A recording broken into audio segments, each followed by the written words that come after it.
ladies and gentlemen, dear participants, dear friends, I'm delighted to address, although unfortunately by distance, your international conference, which focuses on one of the issues that are at the very heart of our concerns and of our priorities. Migration has been an issue which has divided Europe for far too long. And let us be frank, migration has always been with us, it is with us, and will stay with us. Now more than ever, we have the moral duty, but also the political obligation to manage migration together through a holistic, comprehensive solution that satisfies everyone. With its challenges and opportunities, ensuring a human and humane approach that honors Europe's traditions. Dear friends, since the 24th of February, after decades of stability and peace, the illegal invasion of Ukraine by Putin has brought war back to Europe. Only yesterday in the European Council, our heads of state and government, Europe's political leaders, demonstrated in the strongest possible terms that the European Union will stand with Ukraine for as long as it takes. We shall continue to provide strong political, military, and financial support to our Ukrainian partners. We will step up our humanitarian response, in particular looking ahead to this coming winter. And we will support Ukraine's relief and reconstruction, together with our international partners and financial institutions.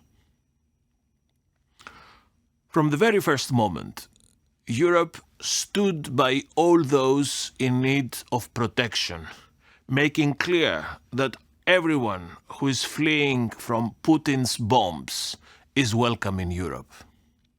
In these dark and unstable times, where Europe is experiencing a sequence of crises, our overarching principle and value is that our union will always remain an asylum destination for those who flee wars, dictatorship, and persecution. This is what defines Europe. This is the model of society we stand for. This is the European way of life. We are all clearly aware of the impact of Russia's war on the cost of energy, food, economy, and other necessities. And I am heartened that despite these increased costs, churches and other faith-based organizations are continuing at the forefront of support to the most vulnerable in society, including, of course, people who have been displaced from Ukraine or within Ukraine, and those who are supporting them here in the European Union. And at this point, I would like to take this opportunity to particularly thank all of you for your intense and tireless efforts to demonstrate solidarity with refugees from Ukraine and support them in this ordeal. I know fully well that churches and organizations like Caritas and others are in the lead of providing help to displaced people, and they're in Krakow in particular, where you meet today.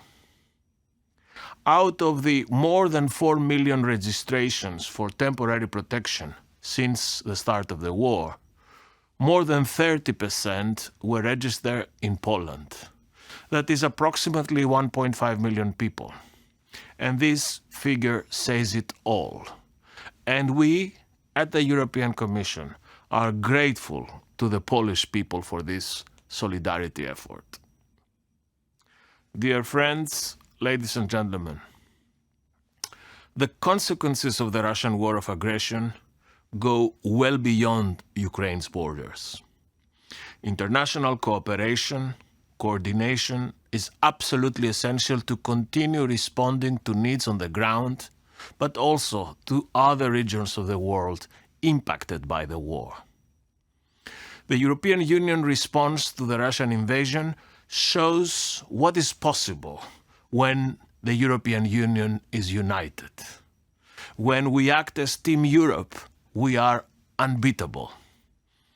In record time, and for the first time in community history, the EU activated the Temporary Protection Directive, a humanitarian blanket protection, originally designed to cope with the impact of the Yugoslav wars, but after 20 years, unfortunately, we had to use it to welcome the Ukrainian refugees. Also, for the first time ever, unprecedented sanctions have been agreed, significant humanitarian support has been mobilized, and substantial EU funding is now readily available to help member states provide immediate assistance.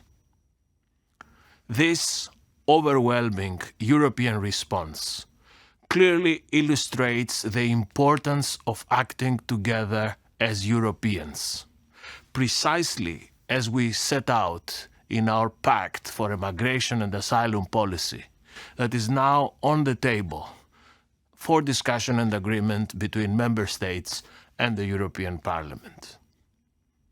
Significant progress has already been made since we presented our proposal for this new pact back in September 2020.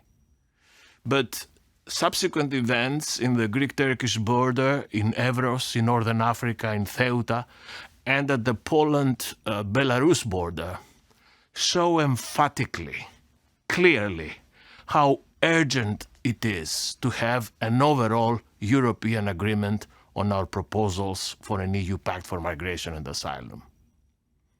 The instrumentalization, the weaponization of migration by authoritarian leaders, Erdogan, Putin, Lukashenko, who only seek to divide us, will not succeed to break us.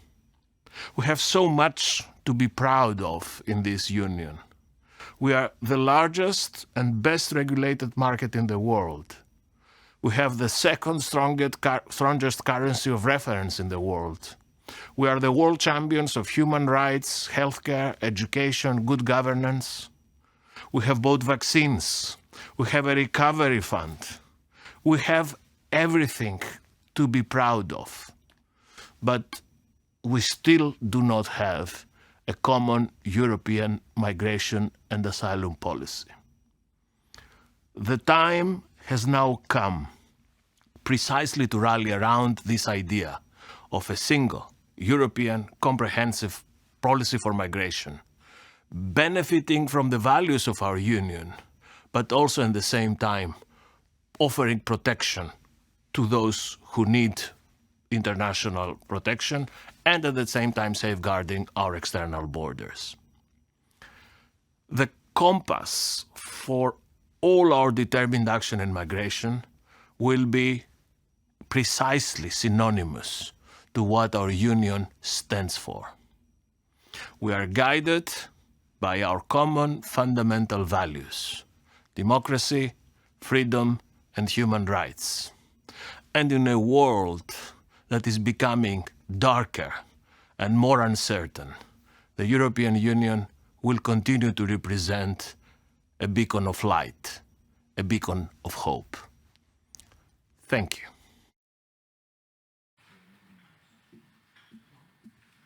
Dziękujemy bardzo. Zapraszam teraz do wygłoszenia swojego wystąpienia. Thank you very much. Let me invite now the next speaker to take the floor. The title can be seen on our screens. Elmar Brok.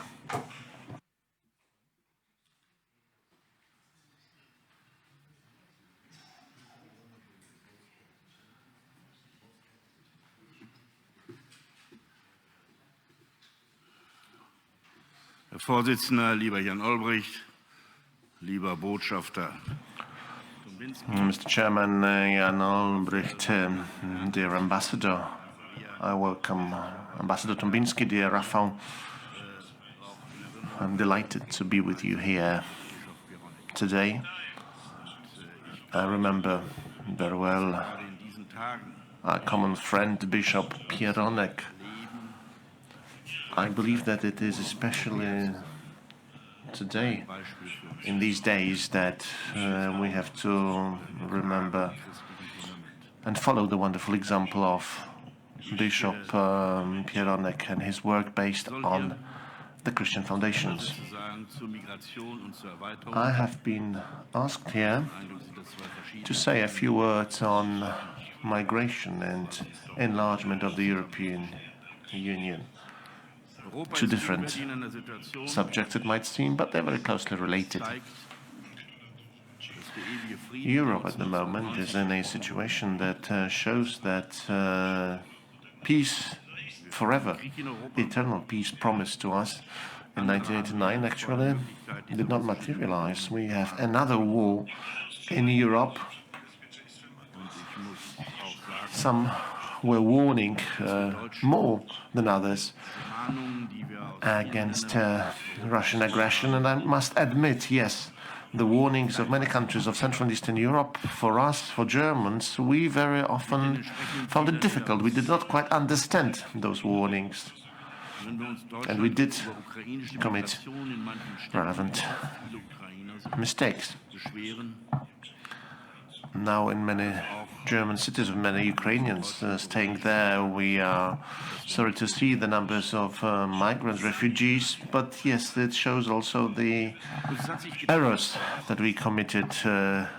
Unfortunately, our policy turned out not to be correct. It also turned out very clearly that it was a mistake to believe that some subjects should be solved at the level of different nations, not at the level of the European Union.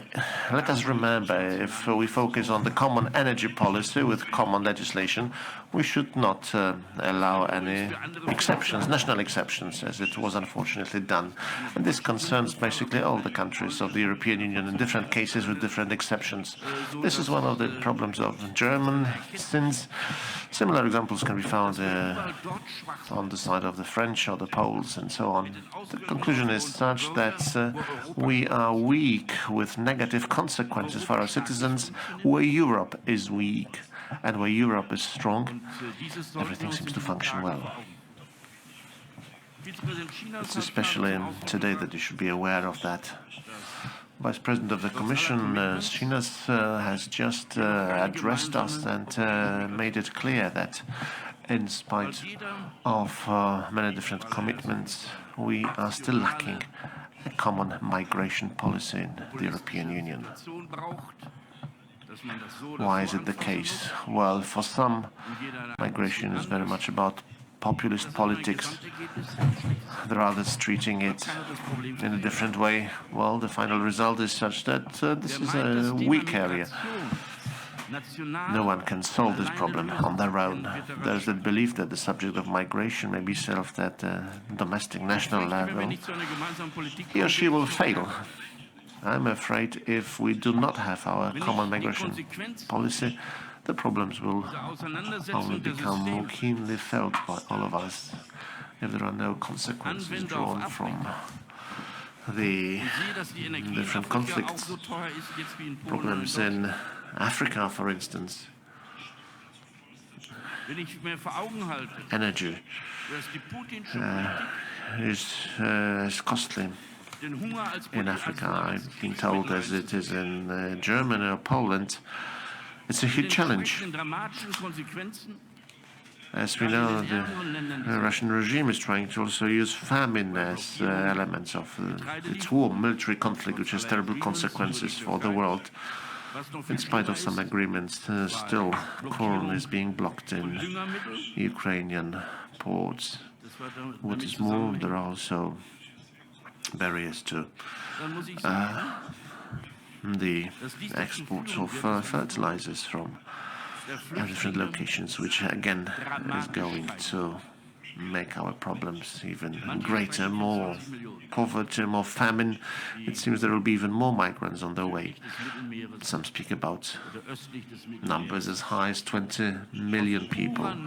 I speak mainly about those who live to the south and the east of the Mediterranean because of their desperation, because of poverty. Many of them want to start their journey towards Europe. The fact we are considered a promised land in spite of all the different problems clearly shows the scale of this problem. As for the different social services and the payments, about 50% of the world social payments globally, again I stress globally, these are the payments in Europe for the citizens of the European Union. If someone in Eritrea, for instance, reads such messages, such texts on the screens of their smartphones, so well then, if I lived in Eritrea, well, I do my best to move as quickly as possible towards Europe. Because, well, I would think that this is where there are opportunities for me. Perhaps, maybe I will find a job there. Perhaps even if I'm the only member of my family moving to Europe, I should be able to make enough money to transfer also this money to make it possible for my whole family to survive in Eritrea. This is exactly the result of different efforts made by statisticians. They found out that there are huge transfers, monetary transfers, made by migrants to their families back at home. For this reason, the migration policy needs to be created anew, in my view. We should fight migration causes and not consequences.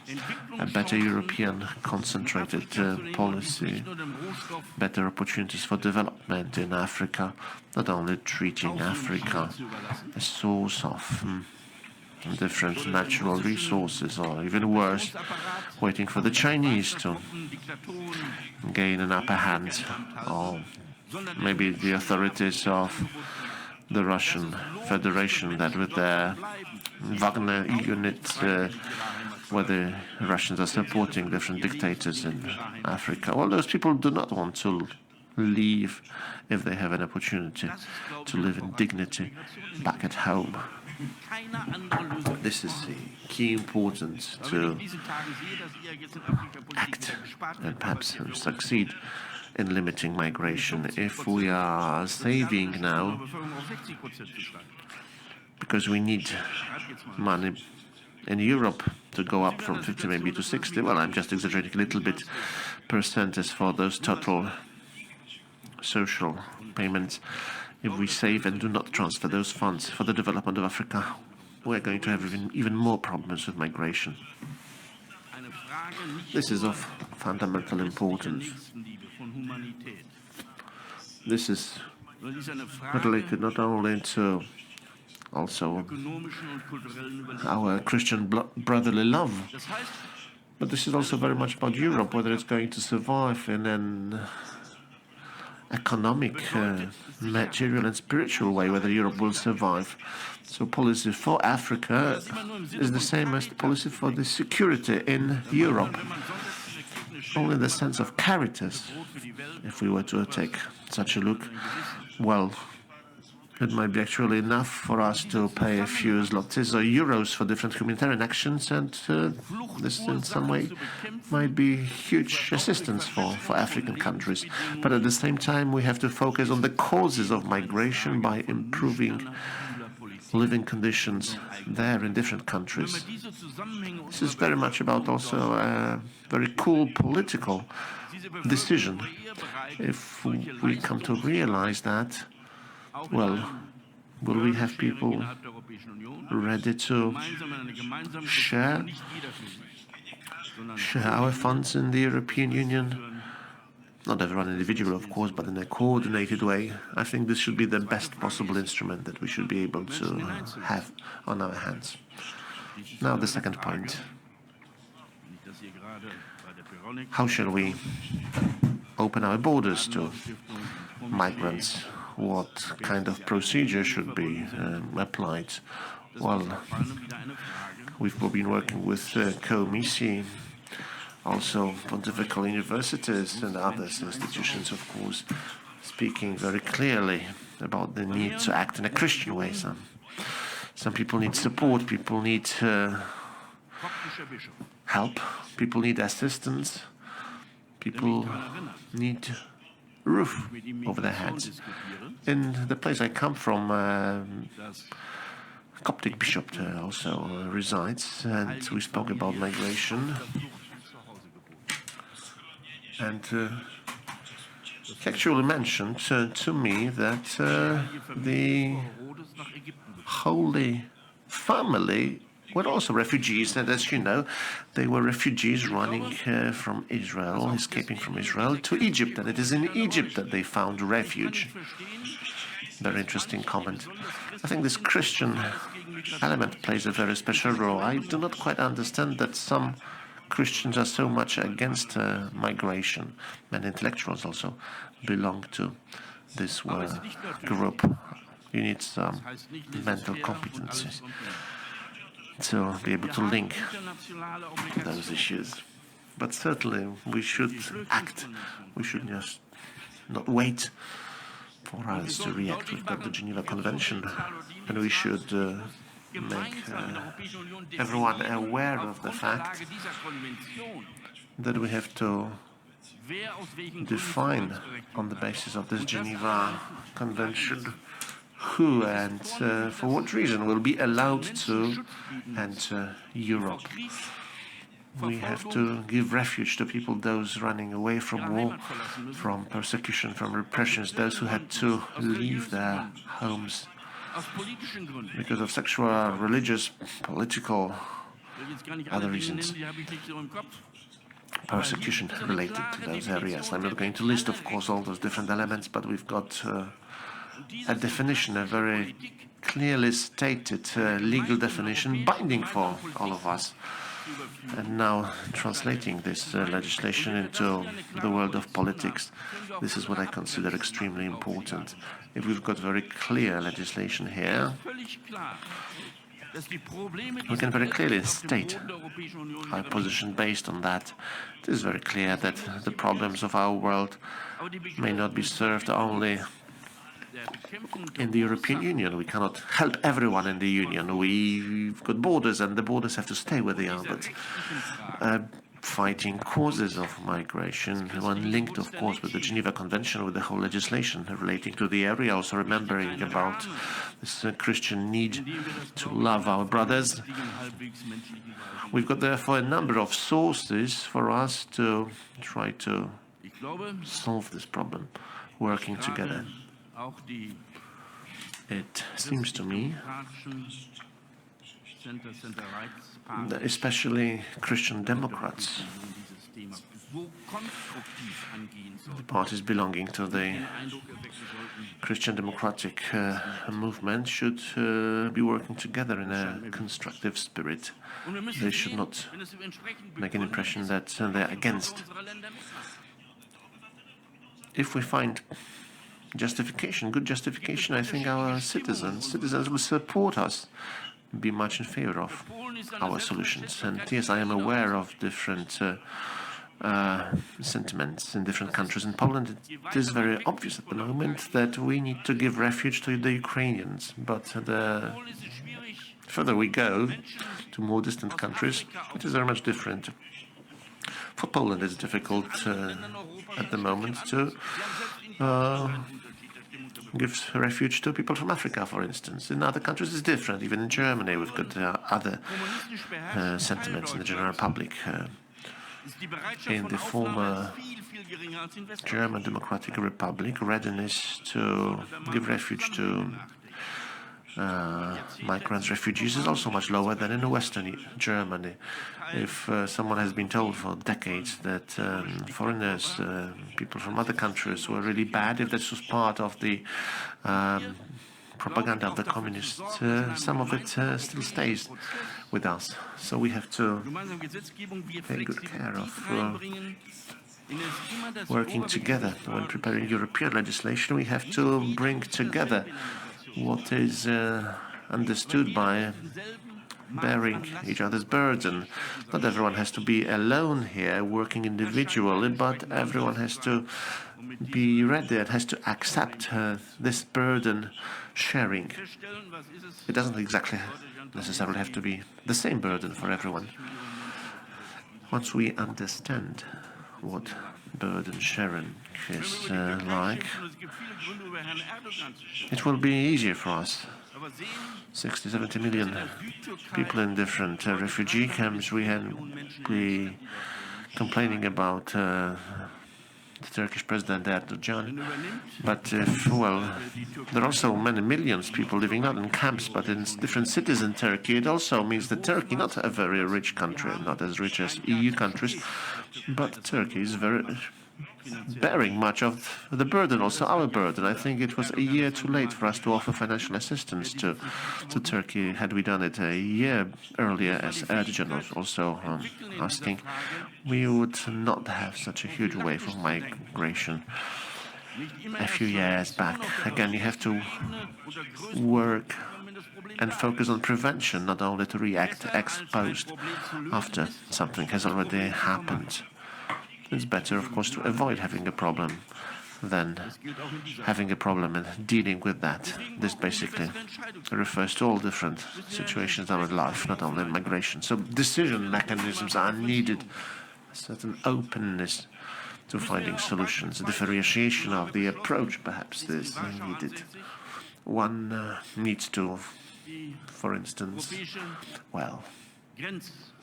one needs to act if a decision has been taken to strengthen Frontex with its seat in Warsaw. We should also perhaps think here about sharing burden within the European Union and the protection of the borders of the European Union. Some act perhaps more, others should be ready to help them. We need certain legal instruments to stop or prevent illegal migration. For that, we need certain legal instruments. It's the context that matters. You need to approach it holistically rather than isolate these things, because it's not going to lead us to any compromise or practical solutions. The subject needs to be discussed more closely. The more closely, the bigger the EU is. I do hope that this week we are going to see some change. A lot of good things have happened in Strasbourg. Romania and Bulgaria are going to be accepted into the Schengen area. It's a practical thing. It's something that those two countries have solved.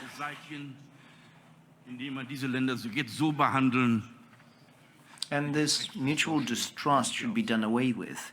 Basically, these two countries need to be treated the way the law requires it. We need to accept them into the Schengen zone. I talked about credibility. If we do that, this credibility should be boosted. Now, enlargement. It is not only for practical reasons. By the way, Horst, this red chair is probably for you.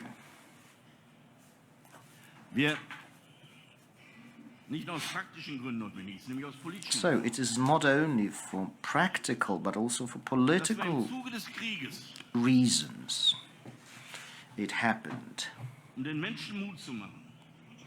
Namely, what we need to do is to give people comfort and courage. Ukraine, Moldova, and Georgia have been offered a certain perspective. Yes, there are certain differences there due to the differences in the country's policies. By the way, I'm still worried because Mikhail Saakashvili is still in arrest. He has been arrested and he hasn't left. That worries me a bit. But it should be perceived as a certain offer for these countries. We're talking about 3 states here. Now, the international law stipulates that they can enjoy sovereignty and inviolability of the territory. They also have a right to be accepted into a union, a club of countries independent countries. It is their own decision. By the way, they have reaffirmed that with the choices they've made. It can be done, provided that this perspective is actually credible. These countries and their citizens have displayed courage to fight for their own freedom and the freedom of others. They are looking in the EU as something that is values-based, and they actually support the perspective, and this is the most important thing. We need to understand it in Germany, in Poland. What comes to my mind is this sentence that I tend to repeat quite often because it makes me reflect on things. It was the summer of 1998. It was in Poznan. Pardon, it was 1989. It was the square in front of the Opera House. Krzysztof Skubiszewski, I was with him. It was before the unification of Germany. He was the Minister of Foreign Affairs. So it was in the summer, and we were having this talk.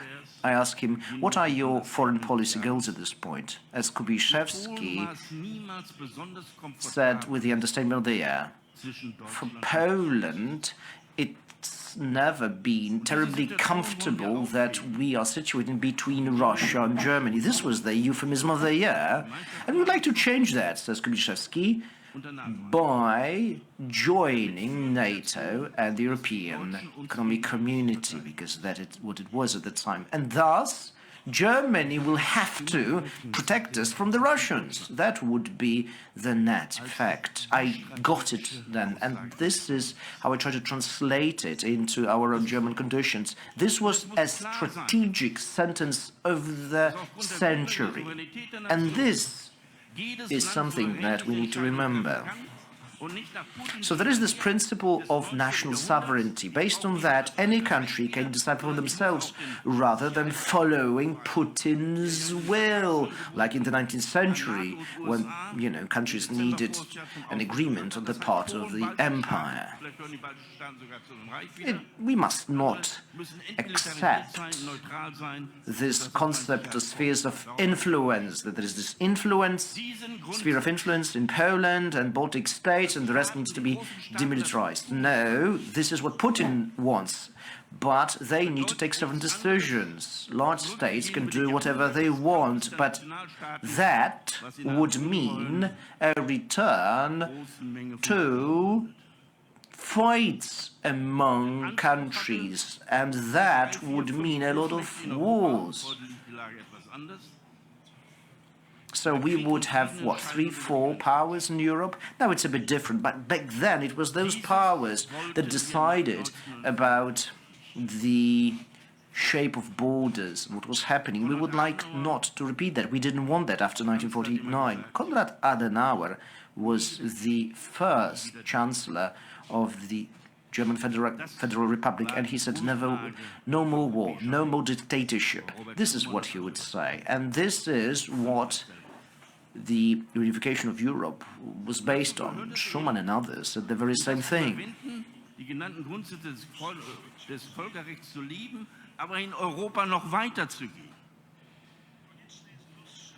So to overcome the problem, we need to keep going, we need to move forward. It's not about giving up what is national. A nation is always a part of our identity. In 2004, in the parliament, I had to defend myself when people said, we shall have 3 languages, German, French and English. And this is when I said, whether it's Estonia or Germany, with a big country or a small one, all these countries should have a right for their representatives to be able to speak in their own national languages, irrespectively of the size of the country.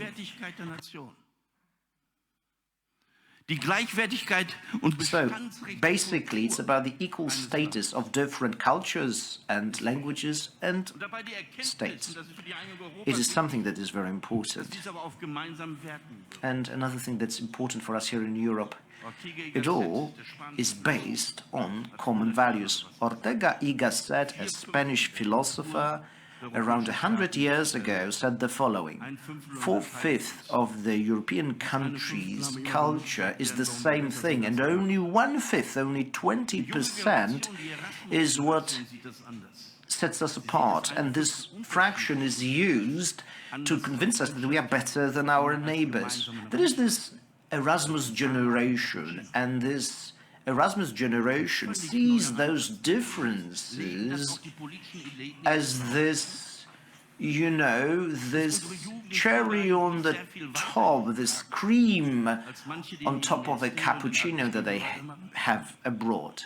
Those young people can look ahead much further than those elderly gentlemen in various ministries, those gentlemen in ministries that try to claim that their neighbors are worse or they are idiots. That's how I interpret those differences. So we need to rely on those European principles, on what connects us. There are some countries that would like to live the way we do, and they should be able to join us. When we don't want to build borders, we need to overcome them. In the beginning of the 90s, together with Jürgen Wahl, our friend, I was driving from Berlin to Krakow. I was traveling anyway. At the time, it was not that easy. There were border checks, and the infrastructure was not all that fantastic.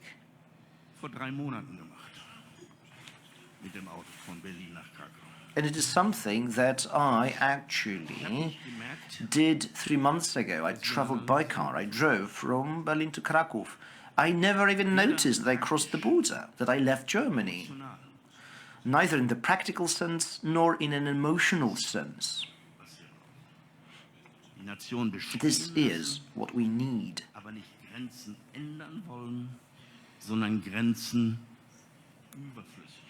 It's not about changing the shapes of the borders. We want them not to be needed. But at the same time, we want to keep nationalities. We want to help people to live where they want to in their own countries. And this is what the cohesion policy in our union is for. Certain people, certain governments seem to have forgotten that the development after the enlargement is about solidarity largely, not only due to what they did themselves. And we need to remember about it in the context of the three countries that I mentioned, but also the Western Balkans. But you need to see it in a broader perspective. There are certain reform processes that are needed for democracy and the rule of law, and they are necessary to promote whatever is enshrined in the Copenhagen criteria, free market economy and all that. So, Europe believes that it should overcome historical errors and to live together rather than strengthening their position vis-à-vis neighbors and, banging their chests. But that means that we need to consider Serbia and Kosovo, Bosnia and Herzegovina. They are supposed to start their negotiations these days. Let's look at the internal structure of this country. They are incapable of having common police force, not to mention constitution. They need to do their homework. Without that, there is no way they can become a member state. So a reflection here, if I may. There is this EU Parliament resolution that was passed jointly 10 years ago. By the way, I expressed this thought in Kiev, but it also concerns Western Balkans. So the expansion policy, or enlargement rather, it cannot be all or nothing. You need, some kind of intermediate measures. If it's all or nothing, it's going to take 20 or 30 years. And disillusionment will be growing, and the support for joining will also be lower and lower. So people need to feel in their prosperity, in their wallets, that there is some progress, which is why we need intermediary measures. It's not about fast-tracking Kiev. No. Market conditions are necessary. Corruption needs to be fought in Ukraine. They need the rule of law mechanisms. And yes, there has been progress, but, you know, they need to be on the right track. By the by, the same is true about the current members. It's an accession condition, but it also works for those that are already there. We need to do that. Without that, there will be problems.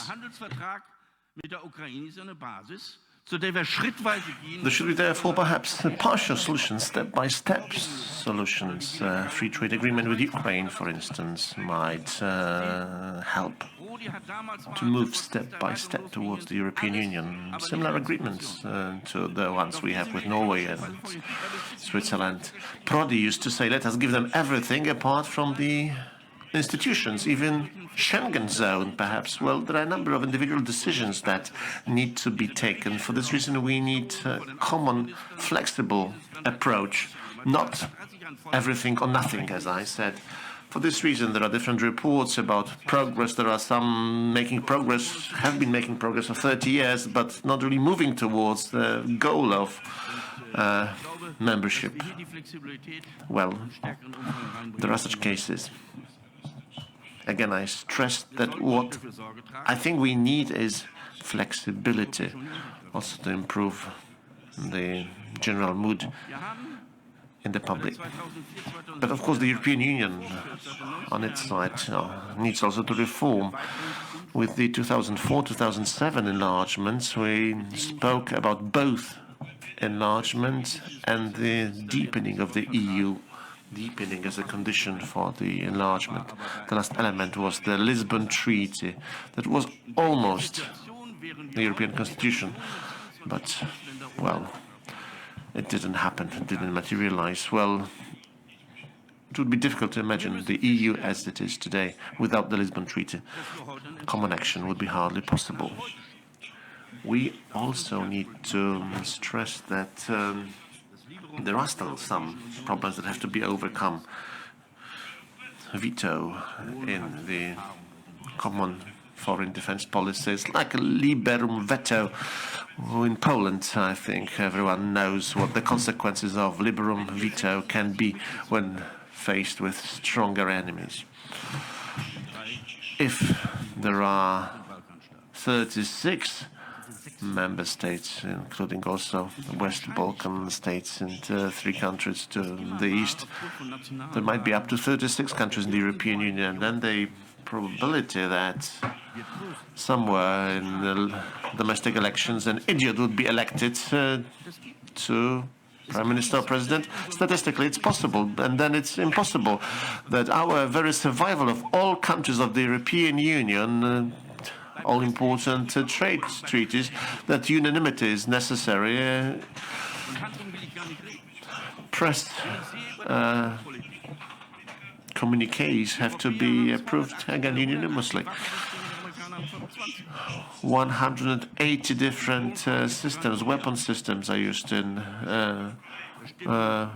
Europe. The Americans have only 25, and Poland's are now purchasing weapons in South Korea. Problems with communication, problems with weapons, with spending. Well, we are spending much more than Russia in the military sector, but the results are very poor. If the structures are not changed, we will not succeed. And this has to happen as quickly as possible. We have to learn from our weaknesses, and we have to change them into our strengths. The same goes for the energy policy. We Germans are finally starting to understand that. Everyone has something to do. But if we do not think about threats ahead of us, if we don't react accordingly, if we don't change the decision-making process in the European Union, we are not likely to succeed. Of course, there are different ideas according to the treaties, coalition of the willing, for instance, but it's not enough. In my view, if we do not achieve what I'm trying to say here, the larger countries, the French, the Germans, maybe even the British, will be doing some policy together without the others for practical reasons. Because the key idea of the European Union is that each country, while sitting at the table, has the right to co-decide. It was for the first time, I think, in history that the Germans, the French, the Italians, but also the Estonians or the Maltese, they sit at one table. But if this one big table is not able to take decisions, we will have smaller sub-tables. It's not about losing power, losing authority. Well, when we speak about being against the veto, if the veto stays, then the role of the smaller countries will decrease and bigger countries will move on together without waiting for the smaller countries. It's a clear threat. We have to remember about that. Sometimes I am under the impression that those countries that are in favor of the enlargement at the same time are very much against taking decisions in a unanimous way. This is a certain contradiction. Let us have some good, fruitful discussion now. Po tym wstępie bardzo dziękuję za nakreślenie. Thank you very much. I would like to thank our speakers for their introductory comments. We are going to have two sessions today, the first on migration, the second on the perspectives on the enlargement of the European Union. Can I invite, please, Dominika Szczawińska, who will be moderating our first session today. Dominika, I give you the floor for a brief introduction, and I understand you will invite the panelists to join you in front of the room.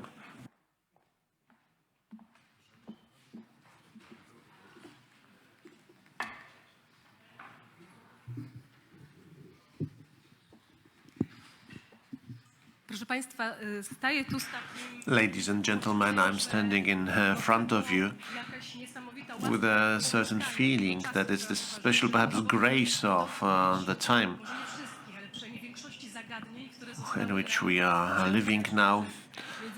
Special graces, I think, needed to be able to address all those issues and challenges that have been mentioned by Elmar Brok a few moments ago. Speaking about migration has to, of course, concern migration policy, management of migration flows, stopping illegal migration, counteracting trade in human beings. Well, I remember also our discussions from a session a year ago, ecology, that is going to have an impact on international migration also.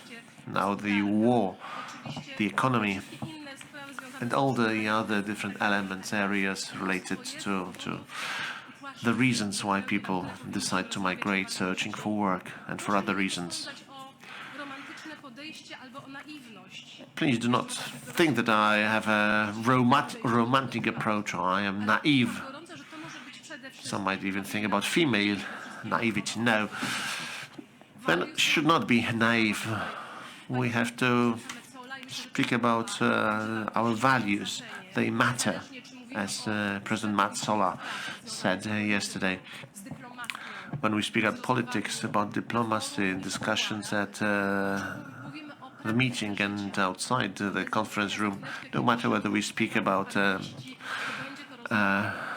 migration or theory or practice, we will mainly speak about values and the practice, men versus men.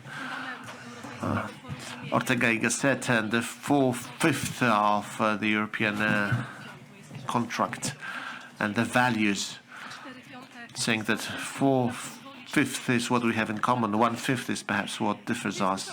So I do hope, I have trust in very fruitful discussion ahead of us. A number of guests of different experiences, expertise, passions, no matter, I think, in which direction we will be moving. It's going to be hopefully a very good discussion.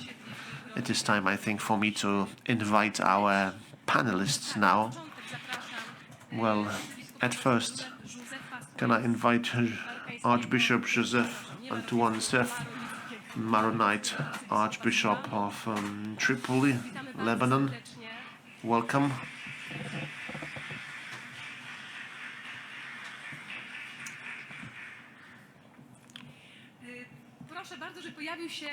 Can I also ask Mr. Marek Nazarko, the mayor of Michałowo, a very important town, especially today on the map of Poland, near the Polish-Belarusian border. Ludger Möllers, journalist of Schwäbische Zeitung, specializing in migration processes. And Marek, Mišák, secretary of the Committee on External Relations of the EU, COMECE. Please join us here.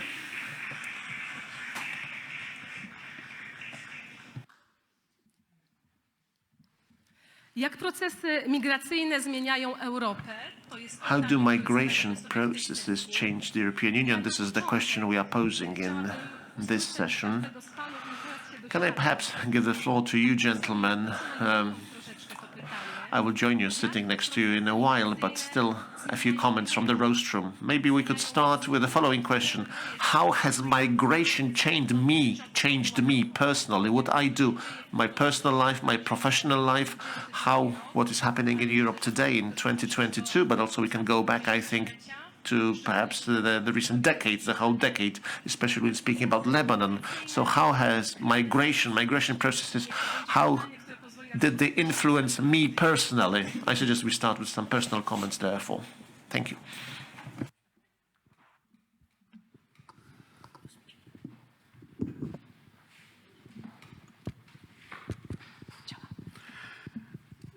Thank you very much for the introduction, Madam Monica. Good morning, Excellencies, ladies and gentlemen.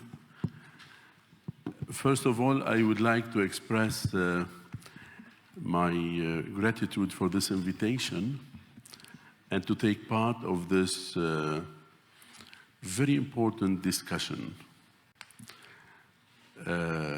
Important because it's about the human beings. It's about every woman and man.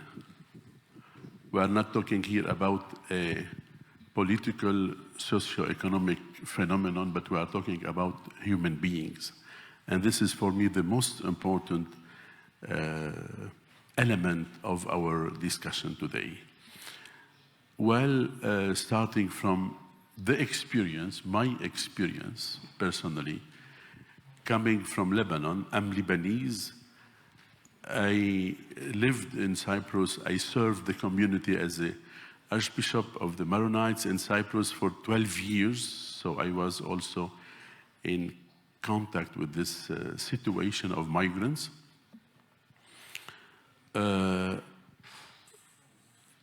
Really, this the presence in Lebanon of more than 2 million Syrian displaced in the country, and more than half a million of Palestinians since 1948. It shows that my country, Lebanon, really is welcoming heartily the arrivals since the 40s until today. Of course, we are learning every day in our pastoral life, in our personal life. We are learning that, and we are telling ourselves that this is a main element of our Lebanese identity, to welcome people. Because if I analyze what does it mean Lebanon through the history, it is a place of refuge for all of us. This is the history of the country. Of course, we are not talking about camps acts of refugees, even if there are. But basically, most of the people who arrive to Lebanon, they are living among the local communities. And they are taking part of a lot of activities of the communities. Well, from one side, I want to tell you it's a very interesting situation from the human side point of view. Now, because of the critical situation of Lebanon, and I think most of you know what does it mean Lebanon since the civil Lebanese war, 1975 until now, and the change of demography, and you know Lebanon, the balance of communities, which is the situation of the country. Now we are worrying and we are telling and we are insisting that those people who left their villages and cities from Syria and from Palestine, they have the right to return because they want to return themselves. Even if we are talking about neighboring countries, talking the same language, the Arabic language, but deeply speaking, they don't feel well outside their villages. And when I say village and town and city, it means history, it means psychology, it means bonds with the history, with the people. So really, for them, and they have the right to return. So Lebanon officially, and we as a church, we are insisting for those people, we are requesting their right to return to their home places, hometowns. But at the same time, we are welcoming. We are welcoming, and they are part of the social tissue.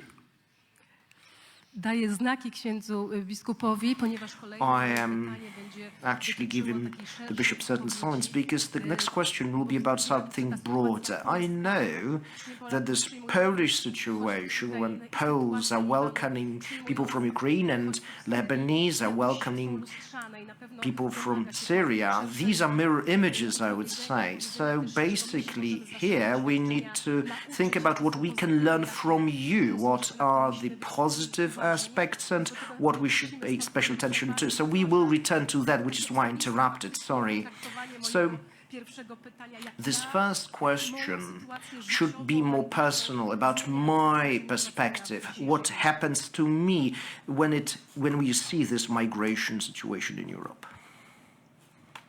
Yeah, thank you for this personal question, and I can say that actually my history is also a history of a migrant. I am 35 years old, but more than half of my life I have spent outside of my country, outside of Slovakia. I am also part of this Erasmus generation, as was referred to by Elmar Brok just before. So when I was 15, of course, discussing with my parents, but I decided to spend 1 year in Austria, abroad, to learn the language, to get to know a different culture. And so at that time, Slovakia, it was 2003, so Slovakia was not yet member of the European Union, so I decided to emigrate, to go to Austria, to study there. Then, of course, from 2004 on, as Slovakia joined the European Union, I was then making use of my right as the European citizen, the right to free movement, which is one of the key freedoms also in the European Union. But let's say this very first year abroad in Austria was also not so easy because, you know, it happened to me, for example, a very concrete personal experience. I was a bit lost in a street in Vienna.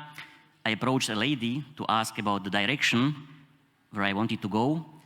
And as soon as this lady heard my Central European accent, she did not even let me finish my question. She already told me, "Geh weg von mir," go away from me. So, you know, there was also, at the very beginning, this kind of negative attitude also towards people, especially coming from Central Eastern Europe. But now I think I can say that after almost 20 years of being in the same club, being in the same European Union, after having got to know each other, we have also understood each other much better as Slovaks, as Austrians. And nowadays, I think the Austrians are also very happy about Slovaks visiting their country, and the other way around also, Austrians coming and visiting Slovakia.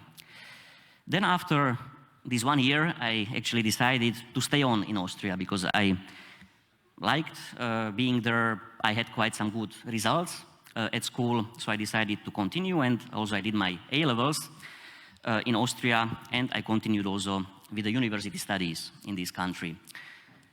Then again, the question came what to do next. So I was thinking even to go further, to broaden further my horizons, and to do also an Erasmus semester in the United Kingdom. So I went to Wolverhampton, and then I also did a postgraduate program again in the United Kingdom, at the United Kingdom University, which again was a great experience for me because this indeed helped me to get to know larger horizons, to start thinking in broader perspectives, as compared maybe to other young people that with whom I was still going to school in Slovakia, but I saw that they remained in their own country with certain limited perspectives, let's say.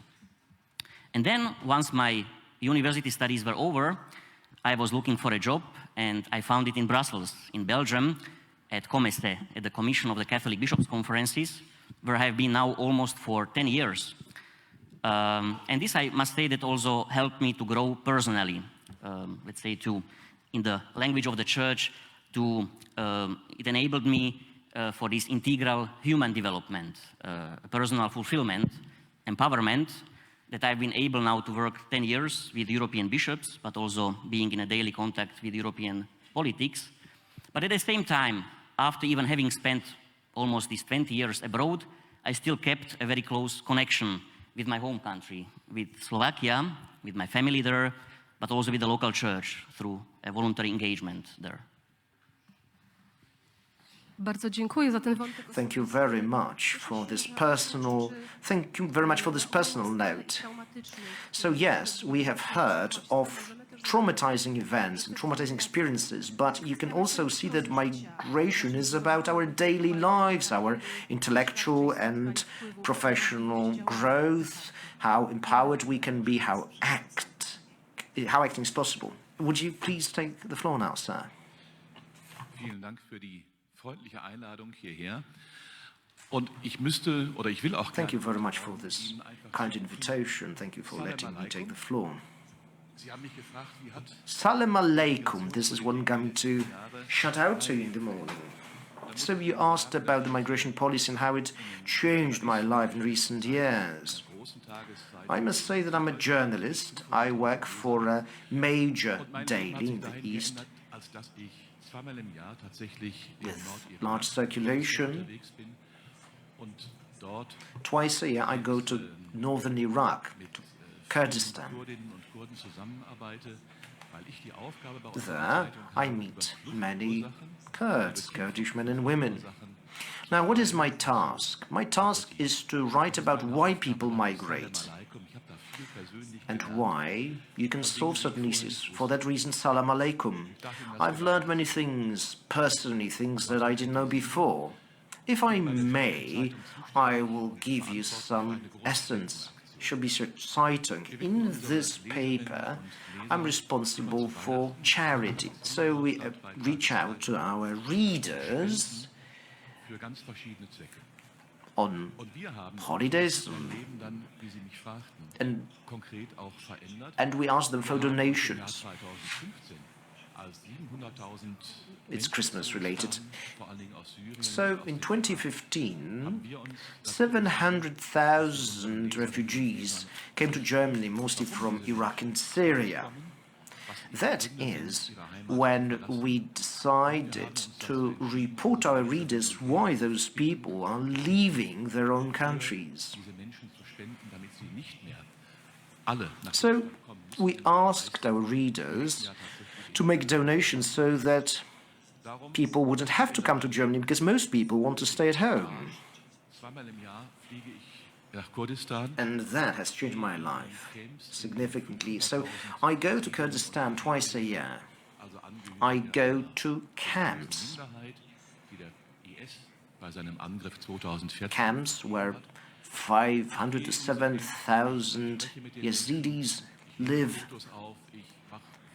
And I talk to them, I take photos, I prepare videos, I tell my readers, our readers, how these people are faring. I tell them how their lives can be improved.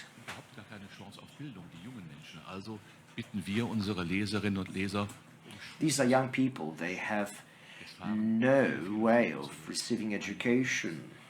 This is why we ask for donations. We ask people to pay for their bus fares, to finance healthcare. But we also finance therapy, psychotherapy, psychological help is something that we provide because these people live with trauma.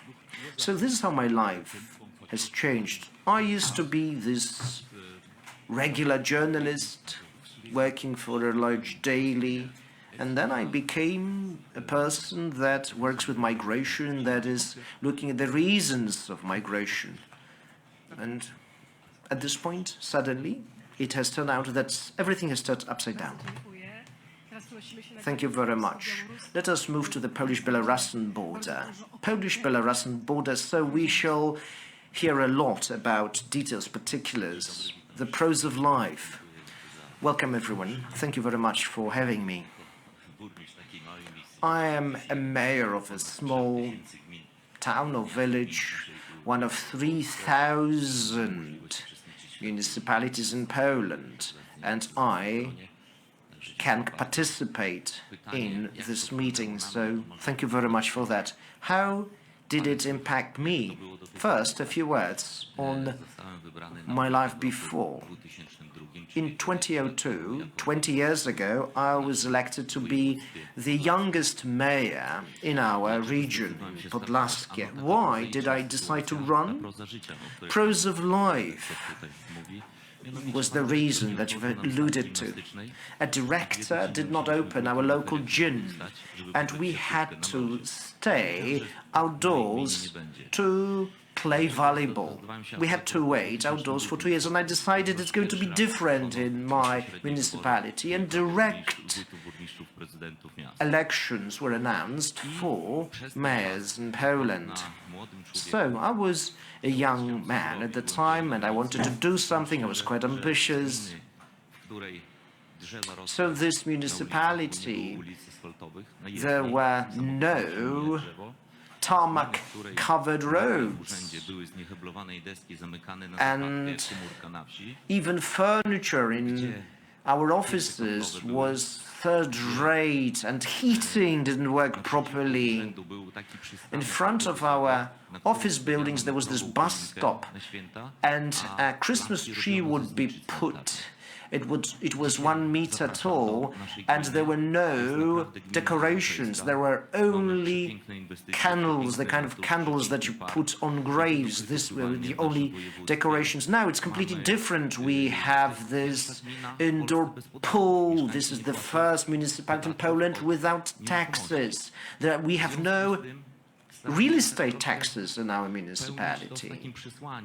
So we try to follow this message that anything is possible, nothing is impossible. In my office, we say that if you want to work, you find a way. If you don't want to work, you find reasons not to do things. In our municipality, we don't need a single kilogram of coal. We have become roughly independent in terms of energy, and people visit us to see how we've done that. And, you know, suddenly this special emergency measures were introduced, and, you know, things happened, and we had no say. So I approached the relevant person, and I said, we need to talk to the border guards, to the commander, to tell us what is actually going on. By the way, you need to approach them ahead of time. And we saw those slogans. Where are children from Michałowo? Michałowo is this municipality of ours. We remember those posters. Where are the children from Michałowo? So, you know, you dedicate your work and time to work for your village or town, and you see those slogans and you feel simply hurt.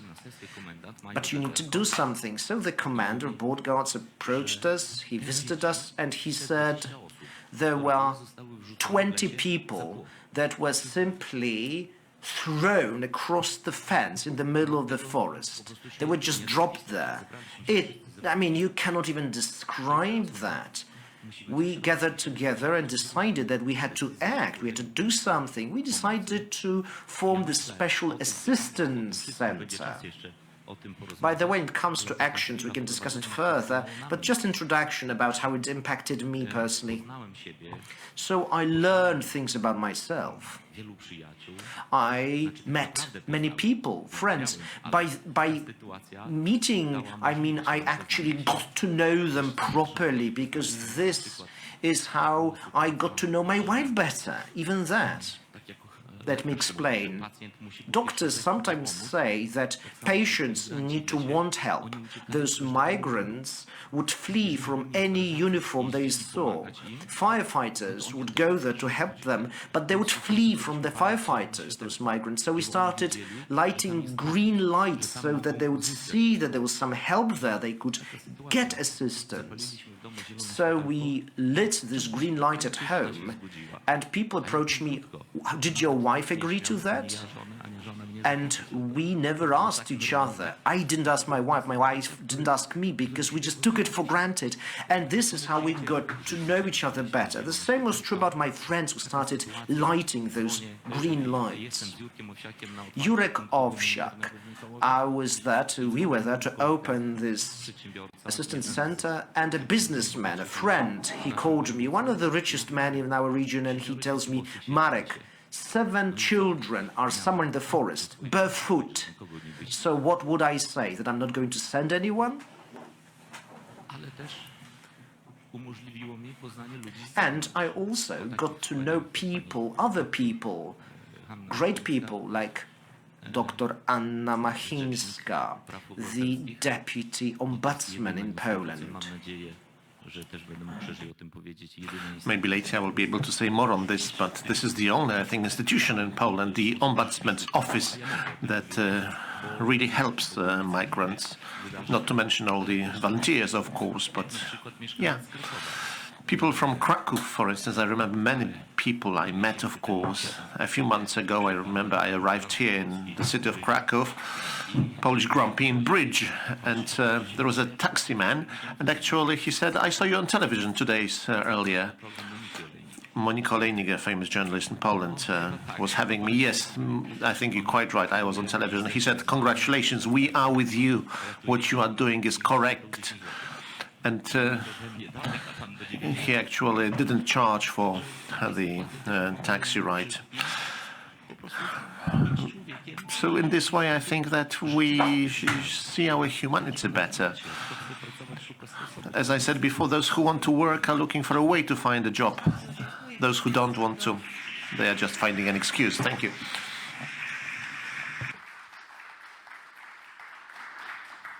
Thank you for the applause, because it also shows that here together we want to listen to such examples. I said concrete examples, yes, just like earlier also we had other comments. We're looking for global political European solutions, but at the same time you want to hear the voice of the people who are there, who are acting with their 2 hands. Yesterday, when we listened to the laudation for the Deputy Ombudsman, we also heard that you have to be there, you have to help, work, cooperate, collaborate with others to find solutions, also political and legal. This is what we all need. Now, from the Polish-Belarusian border, we are going to move back to Lebanon.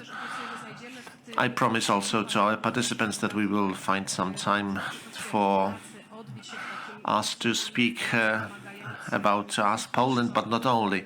Yes, we are trying to help refugees in Poland, but sometimes we have problems. We are not able to help migrants in other contexts.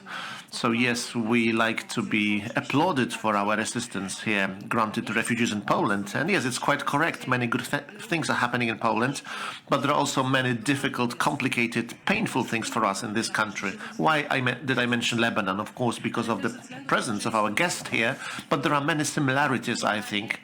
In Lebanon, there were comparatively many refugees as we have in Poland, but per capita, of course, that's very different. 2/3 of residents of Lebanon are of Lebanese origin, about 1/3 come from Syria, also Pakistan, Iraq.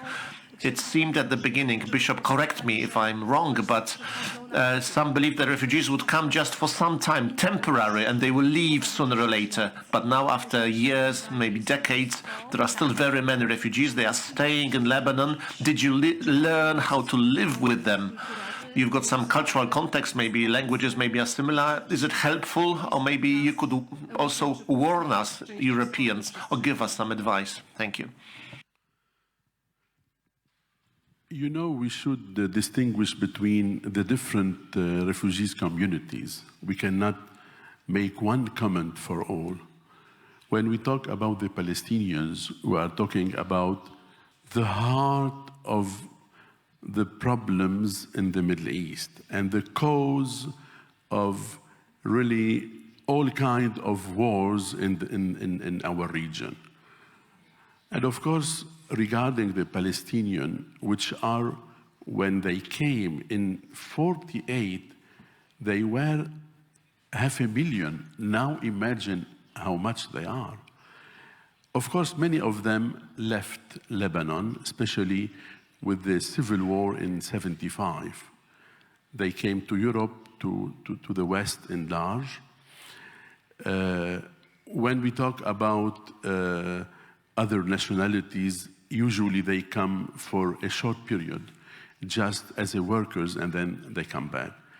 But the Iraqi people, when with the beginning of the war in Iraq, the first one and then the second one, they came in Lebanon, and it was just a transit for them.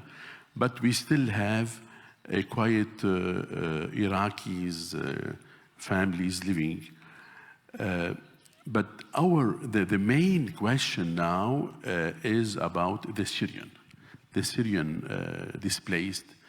Even we use the terminology displaced, not refugees, because the term refugees has also a political consequences.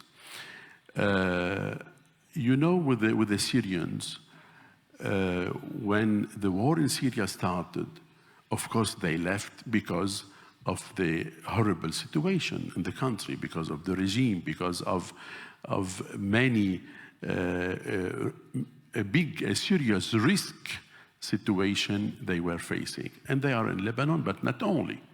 They are also in Jordan, they are in Turkey. We know very well the situation. We can say there are about 7 or maybe 8 million Syrians outside their countries. Now, regarding those who are in Lebanon, since 2-3 years, they start going and coming. So this is the practical, the everyday life. They come because they get also a monthly help from the UNDP, from the United Nations. They come, they go back, some of them, to their places of origin. They work, they invest, and then they come back to Lebanon. So we are not talking about a very established situation. Now, how we cope with them? They are in all regions of the country, without any doubt that Christians, Muslim, all Lebanese communities, we are assisting, we are next to them, especially those who are among the communities. Now, those who are in the camps also, there are many NGOs of charity. They go, they assist, from Europe, from the West in large. So they are getting assistance. For us as a culture, we are not talking about a huge gap or differences because Syria, Lebanon, Palestine, we are talking about the same area almost as a culture, as a language, as a mentality sometimes. But what we request from the EU particularly, and from the international community in large, we really request, I'm talking as Lebanon now, we request to assist those people to return in places where there is no risk today. And there are many places now in Syria where there are more, let us say, stability. Why? Because we don't want to see a Lebanon again in a critical situation that could lead to another war inside the country. Among the 2 million people, maybe there are more than 150,000 ready for hopefully not, but we are observing the situation. Then, when they go back, it means we are helping those families, children, youngsters to go back to their environment, the social environment, the cultural environment, which is correct. Because you know Lebanon is based on a very good, a very sensitive balance among the religious communities. We cannot have more than a huge new element demographically and religiously speaking, because it affects the balance of the country. So we are putting in risk Lebanon, and this is the one main element. And the second element, themselves, they like to go back. Now, from Lebanon, what we are observing now, and 2 days ago in my archbishopric, a group of people, a foundation came to tell me, and I was positive, and I was next to them, telling them, consider me as a member of your foundation to assist those who are leaving with the boat of death and the boat of tragedy, the coast area from Tripoli, exactly the town where I live, my diocese, or from other Syrian or Lebanese coast area. So to assist them and to make awareness that where are you going? Where are you going? Why are you risking your life? And you know, many hundred and thousand of dead people are every day on the sea. So we are now working on assisting psychologically, and those who returned, who were safe, thank God, because really the question is very, very tragic. We are talking about human trafficking. We are talking about sometimes political plans. We are talking about families who are risking their lives. So we are next to them. And 2 days ago, and I told this foundation, I'm here in Krakow to talk about this situation and to make awareness about what you are living and how Europe can help you. And really, I call the European Union today to assist those people in their countries, and to go to the why there are migrants, why, and to try to find the causes of this tragic phenomenon, and to assist them in their motherlands. And this is very important, and this is what they want, what they need. because you know the best situation in life is to live in your environment, culturally, religiously. Now, if you are outside, forced by 100 of reasons, and especially the lack of dignity, the lack of opportunities, the lack of freedom of democracy, okay, we are ready also to accompany and to assist. But we should go to the cause of this political and human and social phenomenon. Bardzo dziękuję.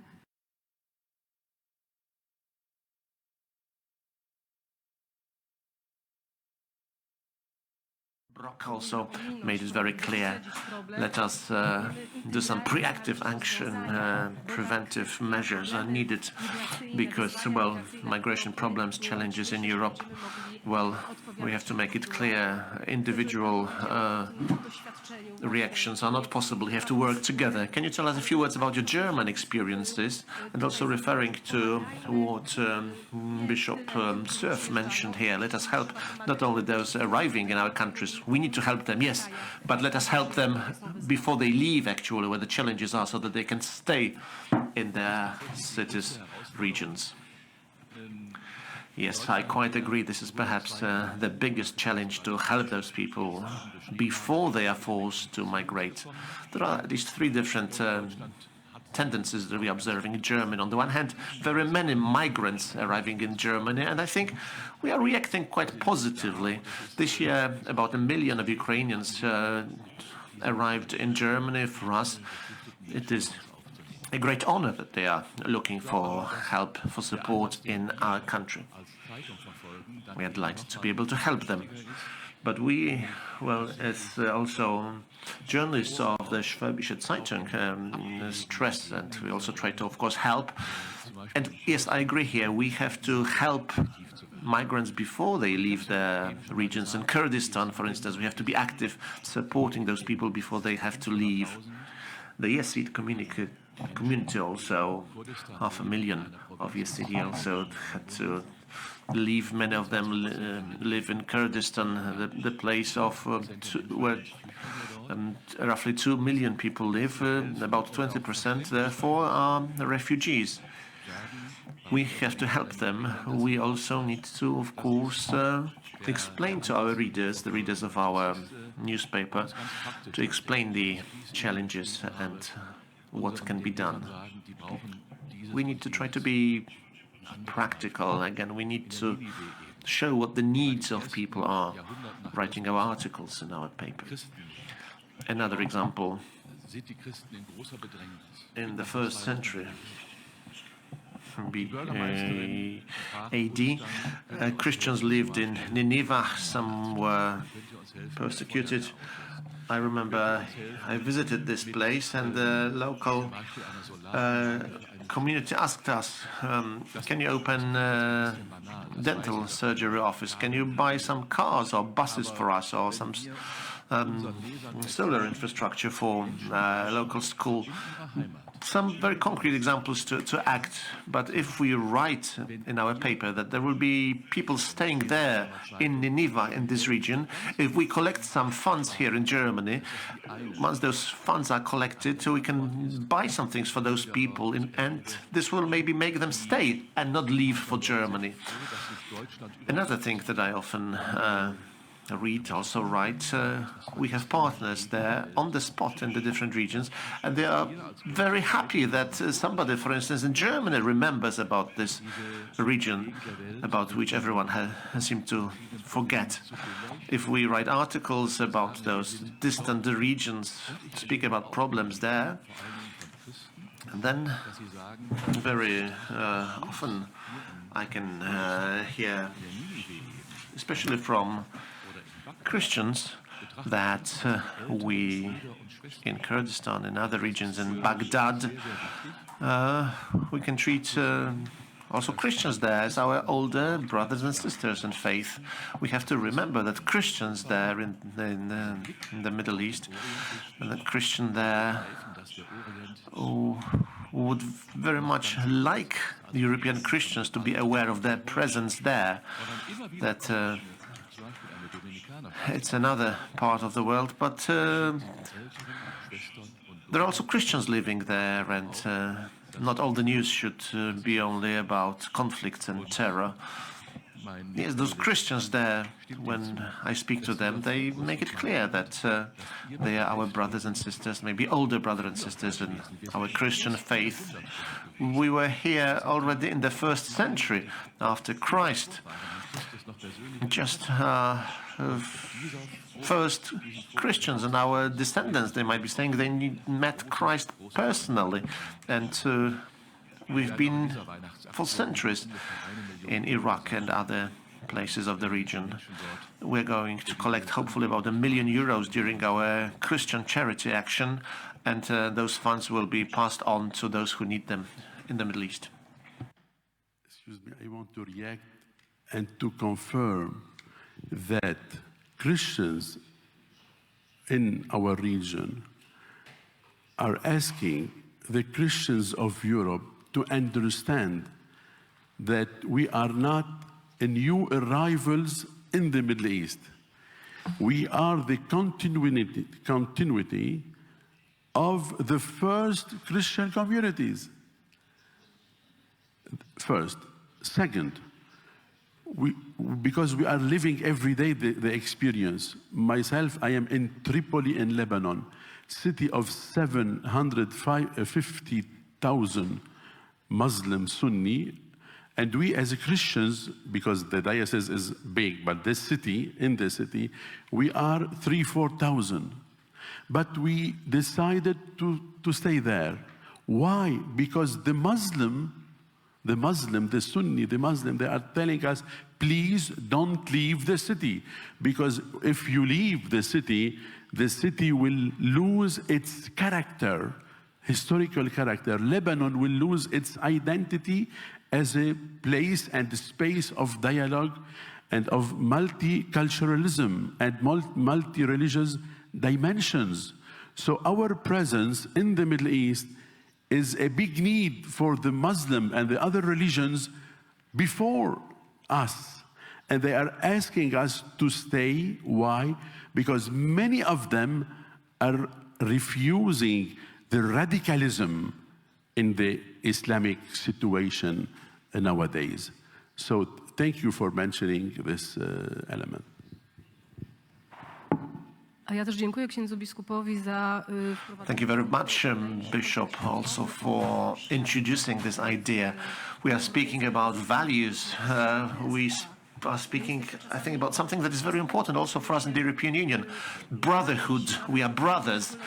This word maybe sometimes is difficult for us to understand. It's not always easy to look at one another as brothers.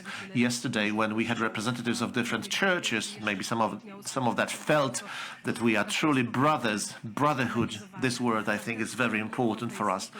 Brotherhood in the European Union, I think, is also a big challenge for us and a very important subject that we should also tackle. Can I still go back to what Mr. Möllers said about helping people in need, both in Europe but also in the regions they come from, different types of assistance. I think we are also, maybe in a paradoxical way, close to the nationalist approach. Nationalists are saying, we don't want those people here, let them stay at home. In Syria, for instance, and other countries, we are also saying we should support them in the countries they come from. But again, this growing popularity in those difficult times of ultra-right nationalist movements, the Italian countries or Swedish countries on the right part of the spectrum, populist behaviors. Many are saying, we don't want migrant problems here, let they stay where they come from. Do you also see it in Germany? We don't want them in Europe. We have to make them stay where they come from. Don't let them come. So I think this fear of migrants means that many say that we have to close our borders. Helping outside the EU for some people is a way perhaps to keep them there so that we don't have the problem here at home where we are. Yeah, absolutely. I mean, I would say that really this politicization of the migration issue is one of the key contributors to the polarization of our societies today. We can see it increasingly since 2015, when there were these huge migration waves, migration flows in the context of the Syrian war, that it was from that moment on that this topic of migration started being increasingly part of electoral campaigns, of political agendas, misused by certain political forces, often also with the help of the media, to foment the fears in the societies, to play on the fears of the citizens, and at the same time also to offer seemingly simple solutions to this question, as you were mentioning, just they shall stay where they are, and thus giving also to citizens an apparent sense of security. And that's maybe why also this kind of tactics is so successful in wide parts of the society, and that's why also a dominant narrative in the European migration policies has been rather the focus on stopping migration, on controlling the borders, rather than promoting, let's say, a positive understanding of this phenomenon and promoting a different narrative, a narrative of encounter, as was also said. And maybe if I also may comment a bit why it is actually not possible still to have a common joint European approach to tackle this question, because as also Elmar Brok was saying, the phenomenon is really so complex and so broad that it needs to be tackled jointly. It cannot be tackled individually by states, and I mean there are certainly many factors also preventing this common European approach. I would say one of them is certainly this politicization of the migration topic by certain political actors, but another one may be also the lack of, let's say, the dialogue of different historical experiences in Europe, across Europe, because if you take examples like Germany or France, these countries have also a historical experience with Muslim immigration. Let us think about the Gastarbeiter in Germany coming from Turkey. Let us think about the immigrants from the ex-Maghreb countries that came to France. So these societies also have historical, let's say, experience with Muslim immigration, and may also be more open, let's say, more acceptable towards these immigrants, whereas in Central and Eastern Europe, if we take the Turkish example, the Ottoman Turks have been regarded as the invaders, as the occupants of our territories, and this may still be quite also a dominant, prevalent perspective in our societies, I would say. And I would say that since especially this big EU enlargement, 2004, this still has not taken place, this dialogue of perspectives, this dialogue of also historical experiences across Europe, which also I think is an important factor when it comes to not being able to agree on common solutions at the European level. And if I may, maybe also one comment on the root causes, because as I also work at COMECE mainly with foreign policy, foreign and security policy questions, I'm also looking very much, let's say, at this topic of addressing the root causes, which I think also, as Archbishop Soueif was saying, that also according to the Catholic Church, this is the first priority, to help people where they are so that they can stay in their environments, so that they can have a dignified life there, they can fulfill themselves also personally, they can grow, develop themselves.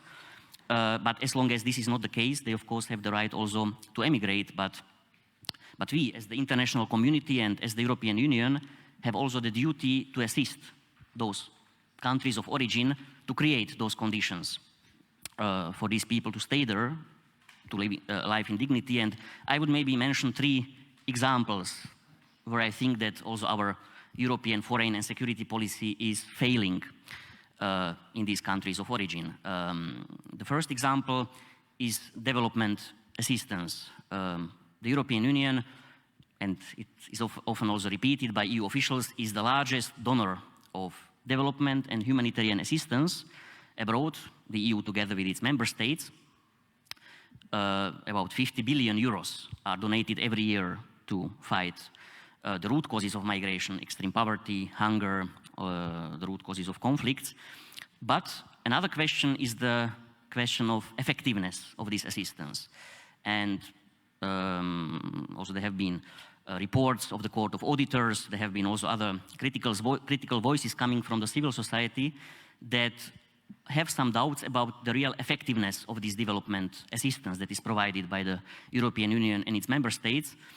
And I can also give a very concrete example. Only this week we had a visit of a bishop from an Asian country, concretely Bangladesh, that was affected by floods recently, and the European Union has provided assistance to Bangladesh. But of course this assistance was channeled through the government. It was given to the government, and the government, of course, then used it to deploy it to certain communities that may be in the focus of the government.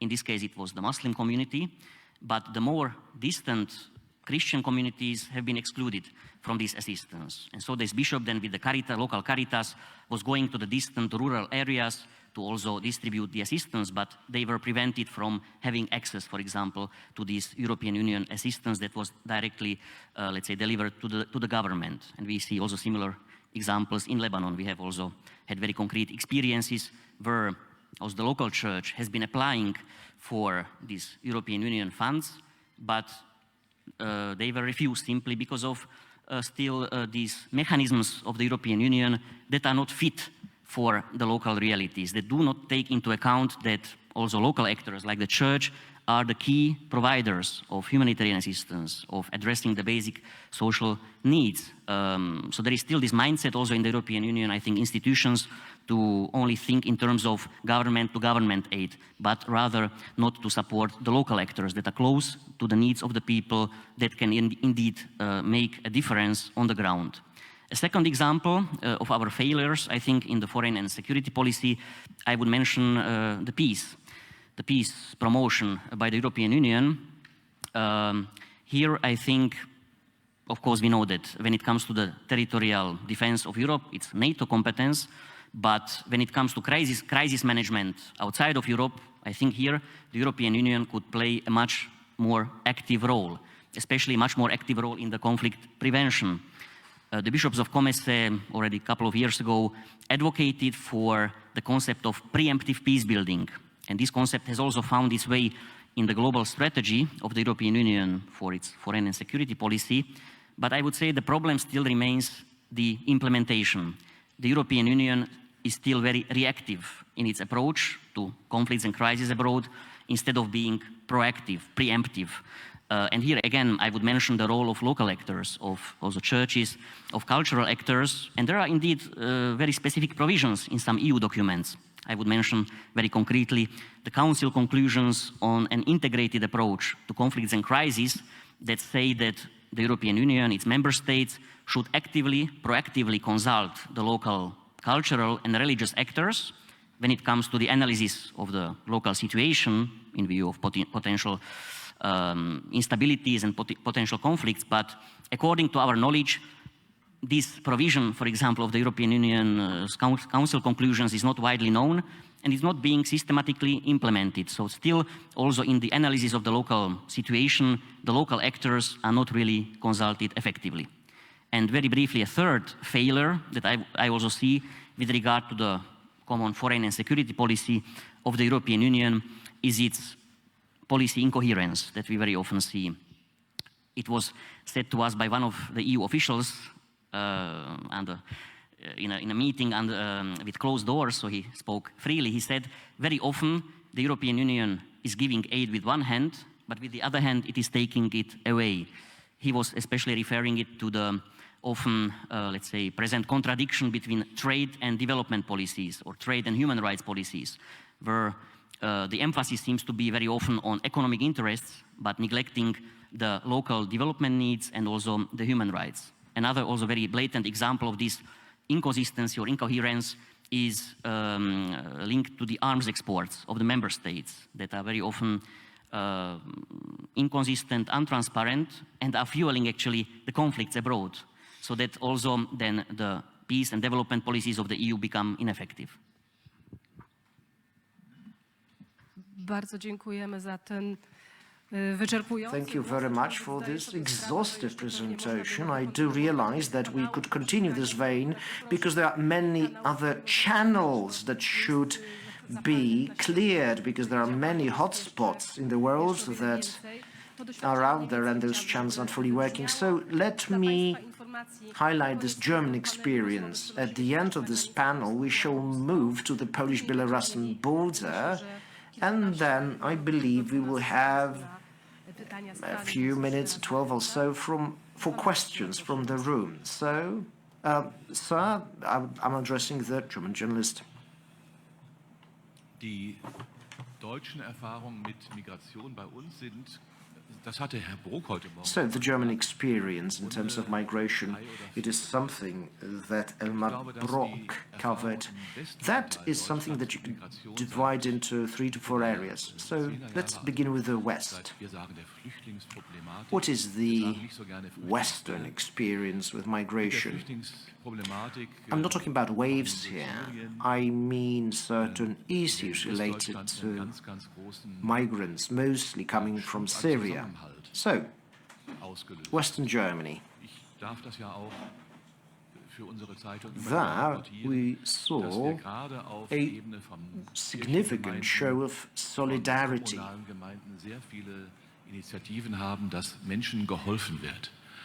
So, at the level of, at the more local level, various communes or municipalities where churches operate, where people meet face to face.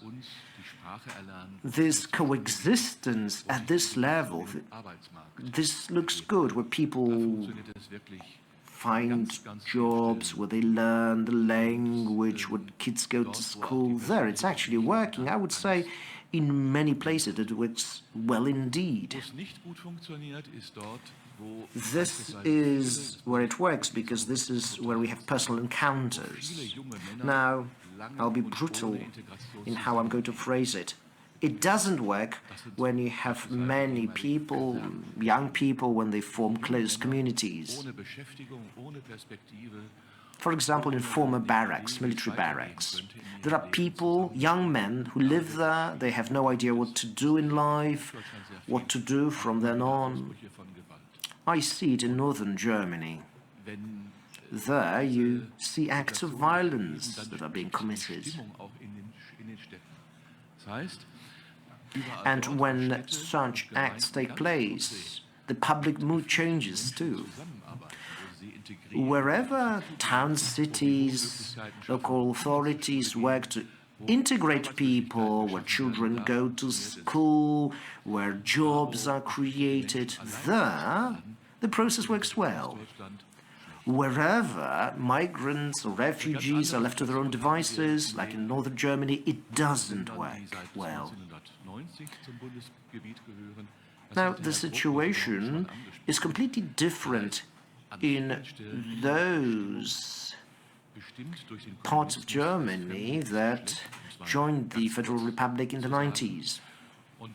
Actually, Elmar Brok covered that, and people believe that whatever is foreign, alien, is wrong.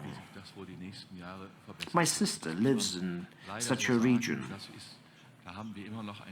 I do not believe that it's going to change anytime soon. I don't see any hope for it to change. So there is this division into West and East in this regard. Wherever integration is unsuccessful, you see a growth of popularity of more extreme parties.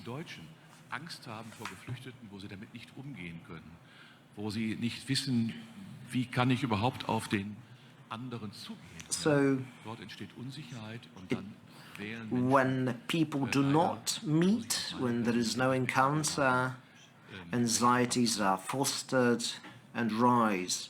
And this is where right-wing parties actually are increasing popularity. And now let us move to the Polish-Belarusian border. Let's talk about legal and illegal refugees or migrants, because this is of huge importance. And on the other hand, it is still a person, a human being, that is in need In a moment, we will hear from the mayor, who's going to tell us, he's going to speak from experience. But let's talk about the Polish church, that is this church of migrants. It is not a response, immediate response to what is happening today, because we've been celebrating it for over 100 years. But Bishop Nazarko, he is responsible for these issues in the Polish Episcopal Council, and let me quote what he said exactly. Just please bear with me because I need to find the quote. Powiedział tak: openness and solidarity vis-à-vis foreigners are not just a humanitarian reflex for a Christian. Most of all, it's about religious practice. They become a religious duty. He also added something which is of key importance for the Polish-Belarusian border: humanitarian treatment of all those who seek help and better life in Poland, irrespectively of their status, nationality, or where they cross the Polish border. This is an exact quote. The dignity of migrants that come to Poland must never be limited or suspended by any law. I'm looking at you, ma'am, doctor, because I know that it is something that you've been dealing with, both as a person, as a professional, but I'm also looking at you, Mr. Mayor. Please tell us, Mr. Mayor, what kind of a challenge is it to do things when there is no favorable atmosphere? Because it's easier to have people from Ukraine than it is to help people when you are at the Polish-Belarusian rather than the Ukrainian border. When you are at night in the forest and it's freezing, it is not illegal. There are no people that are illegal. Nielegalne są tylko pushbacki. Pushbacks W związku z tym, are illegal. tak już konkretnie i odnosząc się tak po kolei do tego pytania, to follow up one by one on the issues that you've raised, what we are talking about are words. Yes, I fully agree with what the bishop said. Yesterday we heard about empathy, about not dividing people. Yes, but what about reality? What's the connection there? Just imagine that you go to swamps and you take a person out of the swamp and they've been there for 2 hours and it's freezing, and to actually change his clothes you need to cut his clothes. What kind of law is there to be discussed? What arguments are to be discussed and what are we supposed to prove there? So we go there, we drive there. Your neighbors call you, my friends call me, and you learn that there are 7 children somewhere in the forest, barefoot, no clothes. And you go there, and mother is separate from the children, 5 kilometers deep in the forest. So they got reunited. Can you imagine what kind of joy they experienced? They started crying, and we were crying too. These were tears of joy. So I cannot even comprehend this discussion. We are discussing a certain elementary human right. We're talking about protecting human life. This is what comes first. And we'll see what to do next. This is a separate story. We have this humanitarian assistance center in our municipality. And then we proceeded to set up 2 branches in Jałówka. Firefighters from 2 of those. So basically, there are 10 firefighters, and the villages are 200 people each. 200 people. Those people who live there are their friends and family members. If there was no will to help, would they, those firefighters, be willing to set up those assistance centers? I mean, come on. I, as a mayor, allowed my people to help.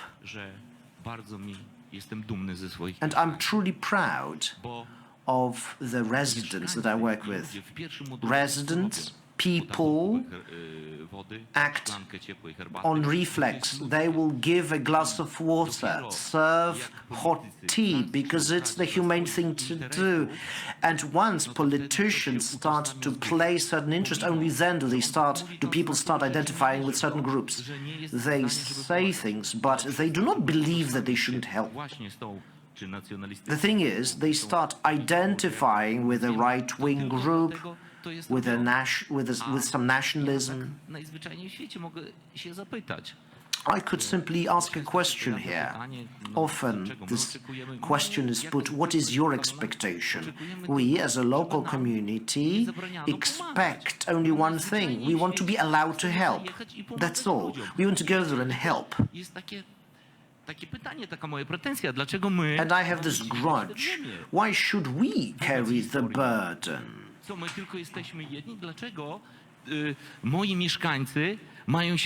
there are those people who live in my town, village, and they are afraid of searches, you know. So they raided our homes and they, you know, conducted searches, you know. The president of the council goes to the forest, she sees border guards because she's looking for people, and the border guards say, "Madam, it's you again? You're a troublemaker, you cause trouble. So, excuse me, shouldn't she hear from those border guards, how can we help you? After all, she represents local authorities." Why is my deputy sometimes called to higher levels of administration and interrogated as if without access to lawyer?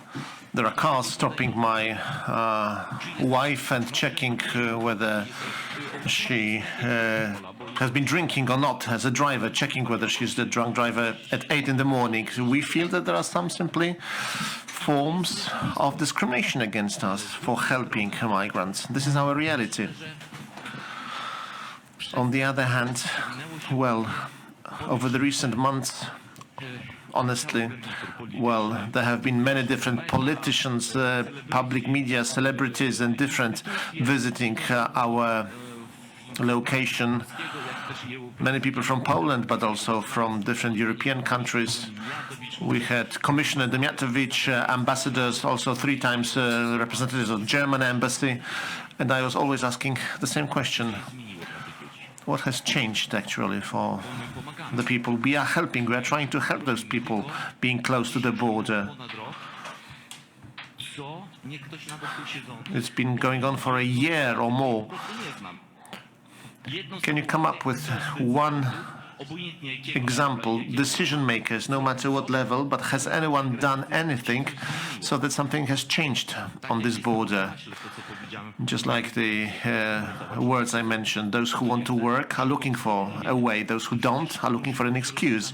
And there are many different ways to solve conflicts.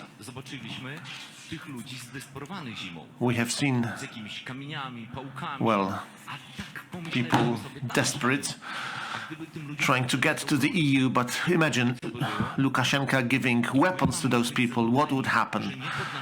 Well, imagine thousands of people gathering. No solutions to the problem? No, there should be solutions, I think. Well, we, on our part, we're doing our best as local community. Many people who needed support ended up in local hospital. Some were taken over by the border guards. And the question is, what happened to those people next? Those people, many of them, unfortunately, were pushed back into the forest, to the other side of the border, back to Belarus. And as you know, pushbacks are illegal. In our villages, some people say that they wouldn't push away wild animals across the fence. And what happens is that people, humans, are pushed across the fence to the other side of the border. People really want to help. They are open to help. While the authorities, decision makers, I think they should think about their role, what to do next with the migrants. And not to encourage any extreme behaviors. Additionally, well, now concluding,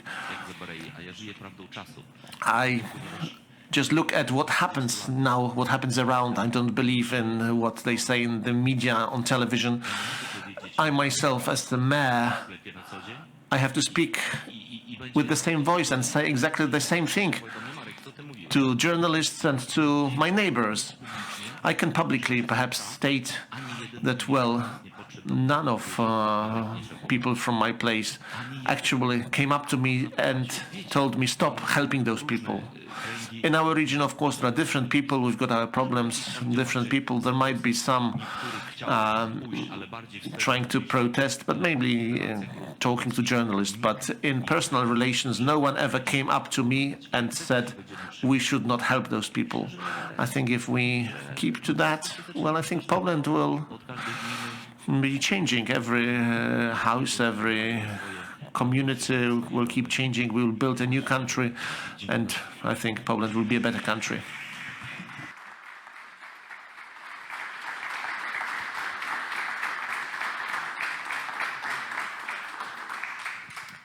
Dziękujemy za te oklaski. Thank you very much for the applause, although some of your words were bitter.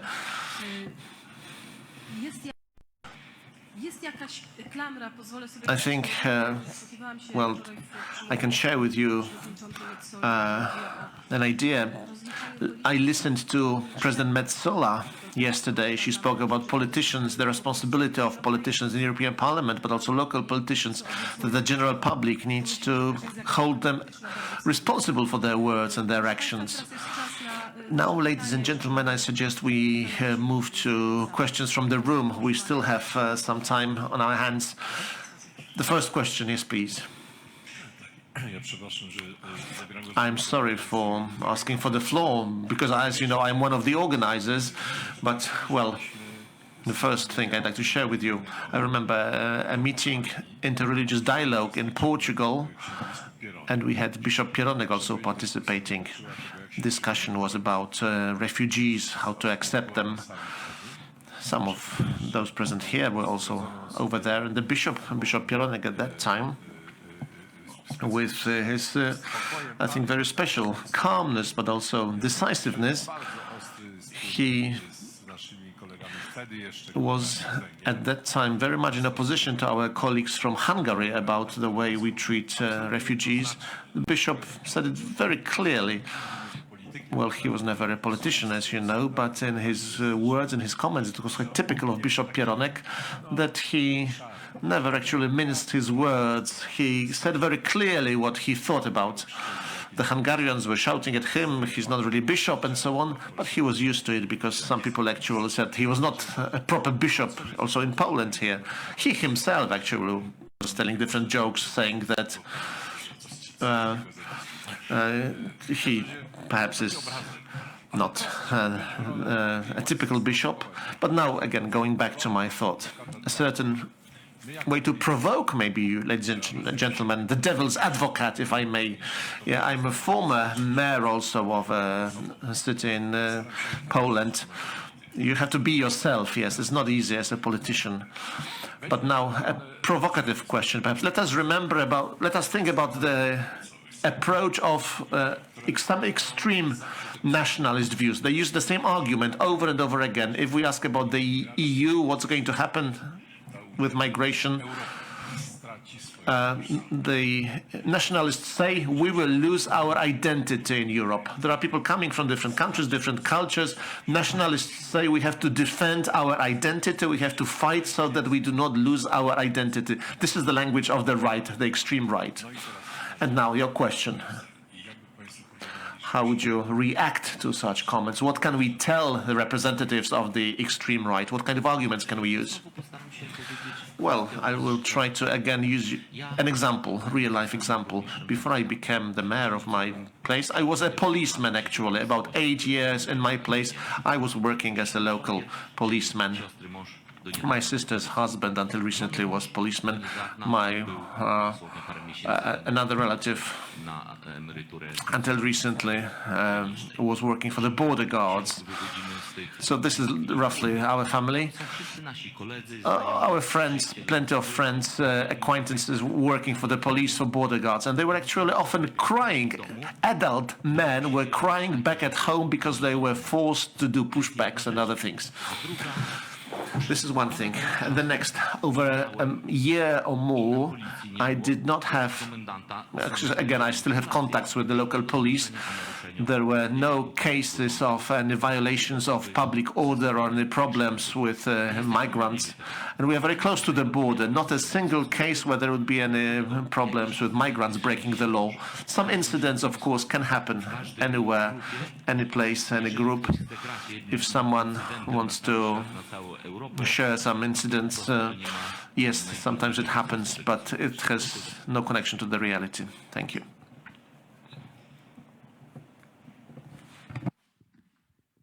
I would also maybe just give two elements also. What could be the response to these right-wing extreme parties? So on the one hand, as the mayor said, I think that through the engagement with the others, with, let's say, foreigners, we discover our own identity. We discover much better also ourselves when being confronted with somebody who is different. We perceive much better, I think, who we are and what are the differences, and then maybe also the commonalities. But the second point maybe, and this may be also a more powerful argument with regard to these tactics, let's say, of the extreme right parties that they are using to spread fear and to polarize the societies, could be also a geopolitical argument, or let's say an argument from foreign and security policy, because we know what the consequences of these polarization tactics and spreading of fear by these political groups it is to create a geopolitical vulnerability. We see it in the current context, in the context of weaponization of everything, of energy, of the space, cyberspace, that external actors that do not always want the good for our continent are looking for weak points in our unity, political and societal unity. And thanks to these tactics, let's say by these political movements, a huge and dangerous geopolitical vulnerability of Europe has been created. These polarized, divided societies, that of course then external actors are misusing, exploiting to target us, to use precisely this weak point in the European unity, societal, political unity, as a weapon against us. As a Middle Eastern and as a Lebanese, let me tell you what I feel and what I see in front of the identity question. Please keep going and reserving and be proud of the identity of the European Union, because we are in the Middle East, we, the ones who are there and the ones who left their countries, we are aiming and we are dreaming and we are having as an example, ideal of our lives there, the EU philosophy, mission, vision, the project of the European Union is based on peace, on reconciliation, on the diversity of cultures, but on the unity of peoples. So this phenomenon of the nationalism and of all kind of is against the history, against the effort made after the First and the Second World War. The history is going forward, so don't go back. It's very essential for us, and for us, not only the Middle East, North Africa, Africa continent, is really admiring the EU project and the EU values and the EU understanding and openness, the culture of the diversity, accepting others. So please keep going very strongly, because, and even what's going on, Russia, Ukraine, it's a question of identity. It's a question of the nature of culture. So please, the whole world needs the EU to keep going in its project of reconciliation, peace, openness, dialogue. It's very essential, not for you, but for the whole world. Ja widzę, że pan redaktor oraz pan burmistrz są jeszcze I can see that some other participants would like to add a few words to what has been said. Can I perhaps still carry on referring to the question asked by Mr. Olbricht? We don't have here representatives of the Catholic Church in Poland. I think that this threat to our identity, as some say, European and Christian identity or Catholic identity, threat that when we meet others, those who are very much different from us, if we enter into interaction with them, many in Poland, also many believers actually, think that we have to defend ourselves. There will be some people coming here who are not, even some might say, not humans, not divine creatures even, but others who are a threat to our identity, European, Christian, Catholic here in Poland. Many views like that. And can I ask Bishop again, what is the real threat to Christian identity? Well, if I start from the beginning and from the main source, this is our Lord Jesus Christ. Very simple. He showed us the road. The identity of Christians, of the Christianity, of the Christian faith, the main element is to respect the dignity of every single human being, human person. This is Christianity. If I take the example of Pope Francis today, he is insisting on going back to our roots. The Christian roots exist in the Bible, in the Gospel, in our Lord teaching. So if we are talking about Christian Europe and Christian culture and Christian identity, this is the identity. So the identity of Christian is in Greek, philoxenia. Philoxenia. You need to be friends with all. It's against the xenophobia. Because all we are brothers and sisters. Of course, in order not to be very naive and very theologian just in words, but it requires also a process of education. A process of how to learn from others, to see the richness in others, the acceptance of the diversity among ourselves. And of course, also, when the new arrivals to Europe, to the EU, should understand also, and it's our duty to help them to understand the history, the particularities, the specific characters of the continent and of the EU. It's also our duty what we are doing for them. And here we put in question again the question of integration and the social cohesion. Are they taking part of the life of the communities, or are they put in a ghetto, and the ghetto is the very dangerous geo-cultural, religious situation? So it's a long process. It's a mutual understanding, teaching, and going together. But if we are talking about the Christian identity, it's very clear. It's very clear to respect every human being and to work so hard to safeguard the human dignity of each person.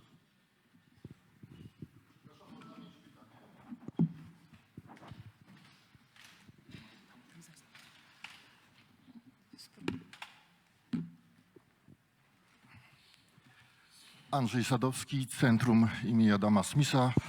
Andrzej Sadowski, Adam Smith Center.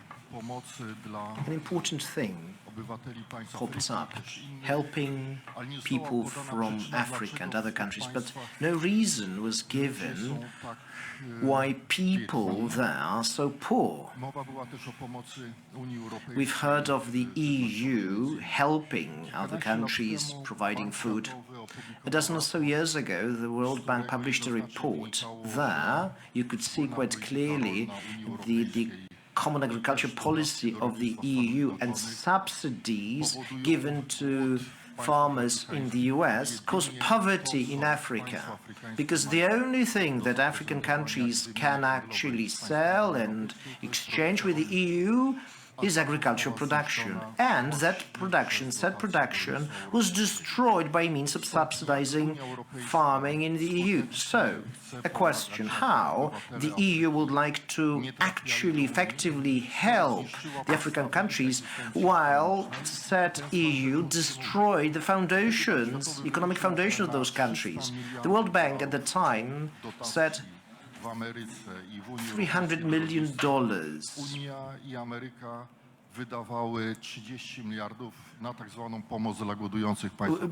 Basically, 300 million in subsidies, but 30 billion was given to help African countries. So you have to deal with that first. If not, those African countries will simply supply refugees to the EU countries. Without dealing with that, those people will not be able to deal with that. They cannot build their own lives because of those EU subsidies, American subsidies. The question is, who's going to answer that? Marek, Mišák? Bardzo dziękuję za to pytanie. Jest powiązane z tym, o czym mówiłem wcześniej. Ta niespójność polityczna, która which also very much has to do with, I think, these two notions of interests and values. Very often, these two notions are seen as contradictory, but I think we will indeed have to find a way how to reconcile maybe our interests, economic interests, also with our values, and then in this way also increase our policy coherence and consistency.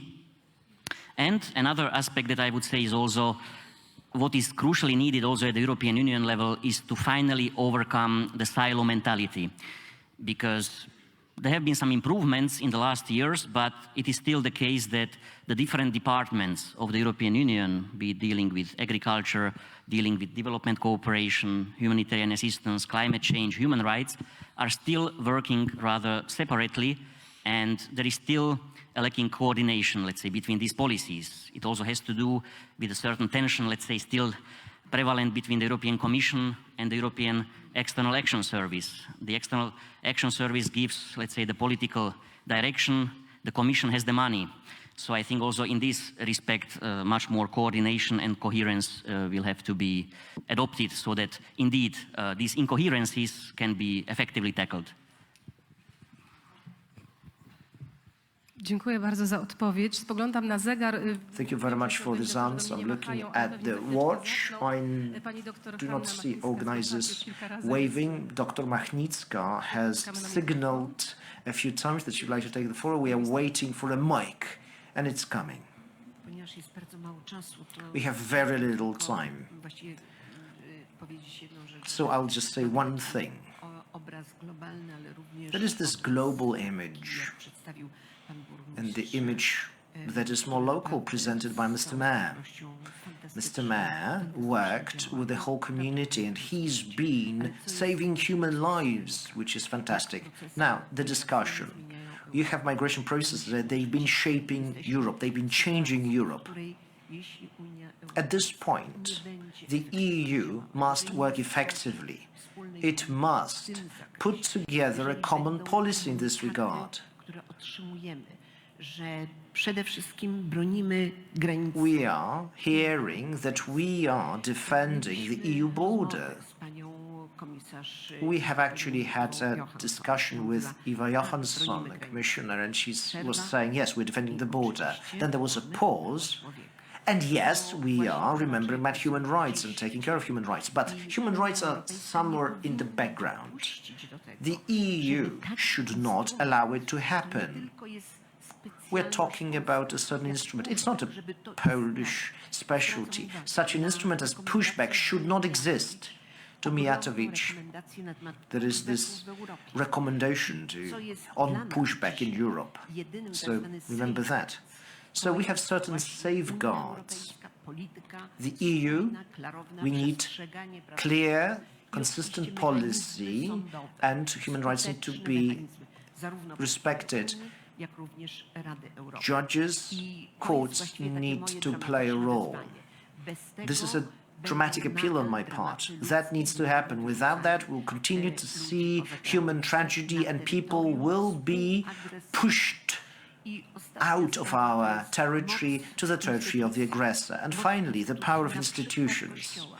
And the church could be such an institution. What I would like to see is a strong voice of the Catholic Church that would, this message that would reach all the parishes. 4 churches, the representatives of 4 churches have issued this message. Pushback breaks human and divine laws.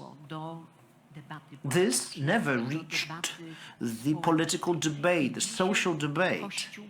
Today, the voice of the Church is of key importance. It is essential to change human perception. Thank you. Vielen Dank für das Statement. Ich kann für Deutschland sagen, Madam Batsman, thank you so very much. When it comes to Germany, in our paper, it says paper for Christian culture and policy. This is like a subheading, a subtitle. And this, what you said just a moment ago, is what we try to fit ourselves into in our writing. You can ask people in the streets, we ask them, what about those refugees? And people answer, well, we need to defend our history, our culture, our Western Christian culture. Okay, so referring to Christian cultures, so don't forget about Christian values. And the German Catholic Church, Wilken from Cologne, und als Altar benutzt, der sagt beispielsweise, und das ist sehr populär geworden bei uns, he said, wir sind für Solidarität. By the way, this is a popular quote, we are in favor of solidarity. Deren Leben bedroht ist. Solidarity means opening your heart to people whose lives are threatened. Although sometimes it means that we clash with certain political groups, and yet at this point we need to listen to the voice of God, which needs to be more important than that of people. This is a quote from a very prominent, important German cardinal. So there are in Europe certain Catholic churches that speak quite clearly and take a very clear stance when it comes to migrants and making sure that migrants are respected. To zawsze miałem na myśli, o to apelowałem, So, że jeżeli decydenci you have decision makers, you have people that are officials, they come and bring gifts, thank you for the gifts, but at times they come only to take photos. What we need from them are not gifts, tokens, we need the right decisions.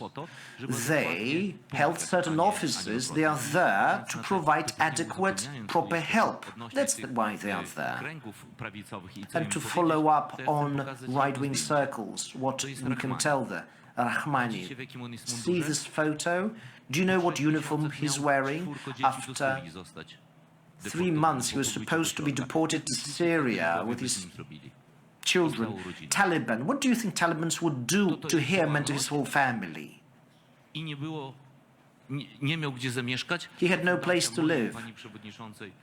My foundation and mine, Marila's foundation, found him a place to live, and this is why he and his family were saved. Now, the values. What is a threat to Christian values? I think that what threatens those values, let me rephrase that, words are often mentioned, and yes, you have those words, you have certain traditions, but let us give it some thought. Maybe they're empty, they might be empty, maybe we're just parroting certain phrases, but values don't follow. Just a good example, you have this tradition of leaving an empty plate on Christmas Eve's dinner. We all leave those empty plates. When was the last time when this empty plate for a stranger in need was actually used? And this family, this is Lukman's family at my Christmas Eve dinner. So this child, should it be thrown behind barbed wire? We accepted them. And I said, Marilla, listen, at your parents, at my parents, they had this plate, but nobody used it. And these are the personal values that you asked about. This is what made this tradition real and true to me, to fill words with actual actions. Thank you very much to you all. Thank you for giving more than just words, because our panelists share their own life experience with us, and a dramatic appeal allow us to help. Our hands are bound, and another appeal, more pragmatic, help us to help. And now we are appealing to politicians, to those that have tools to help. Thank you so very much. Faktycznie. Indeed. Teraz krótka przerwa. We shall have a short break for coffee. At 12:30 we shall begin another session that's going to cover the enlargement of the European Union, ? See you 12:30.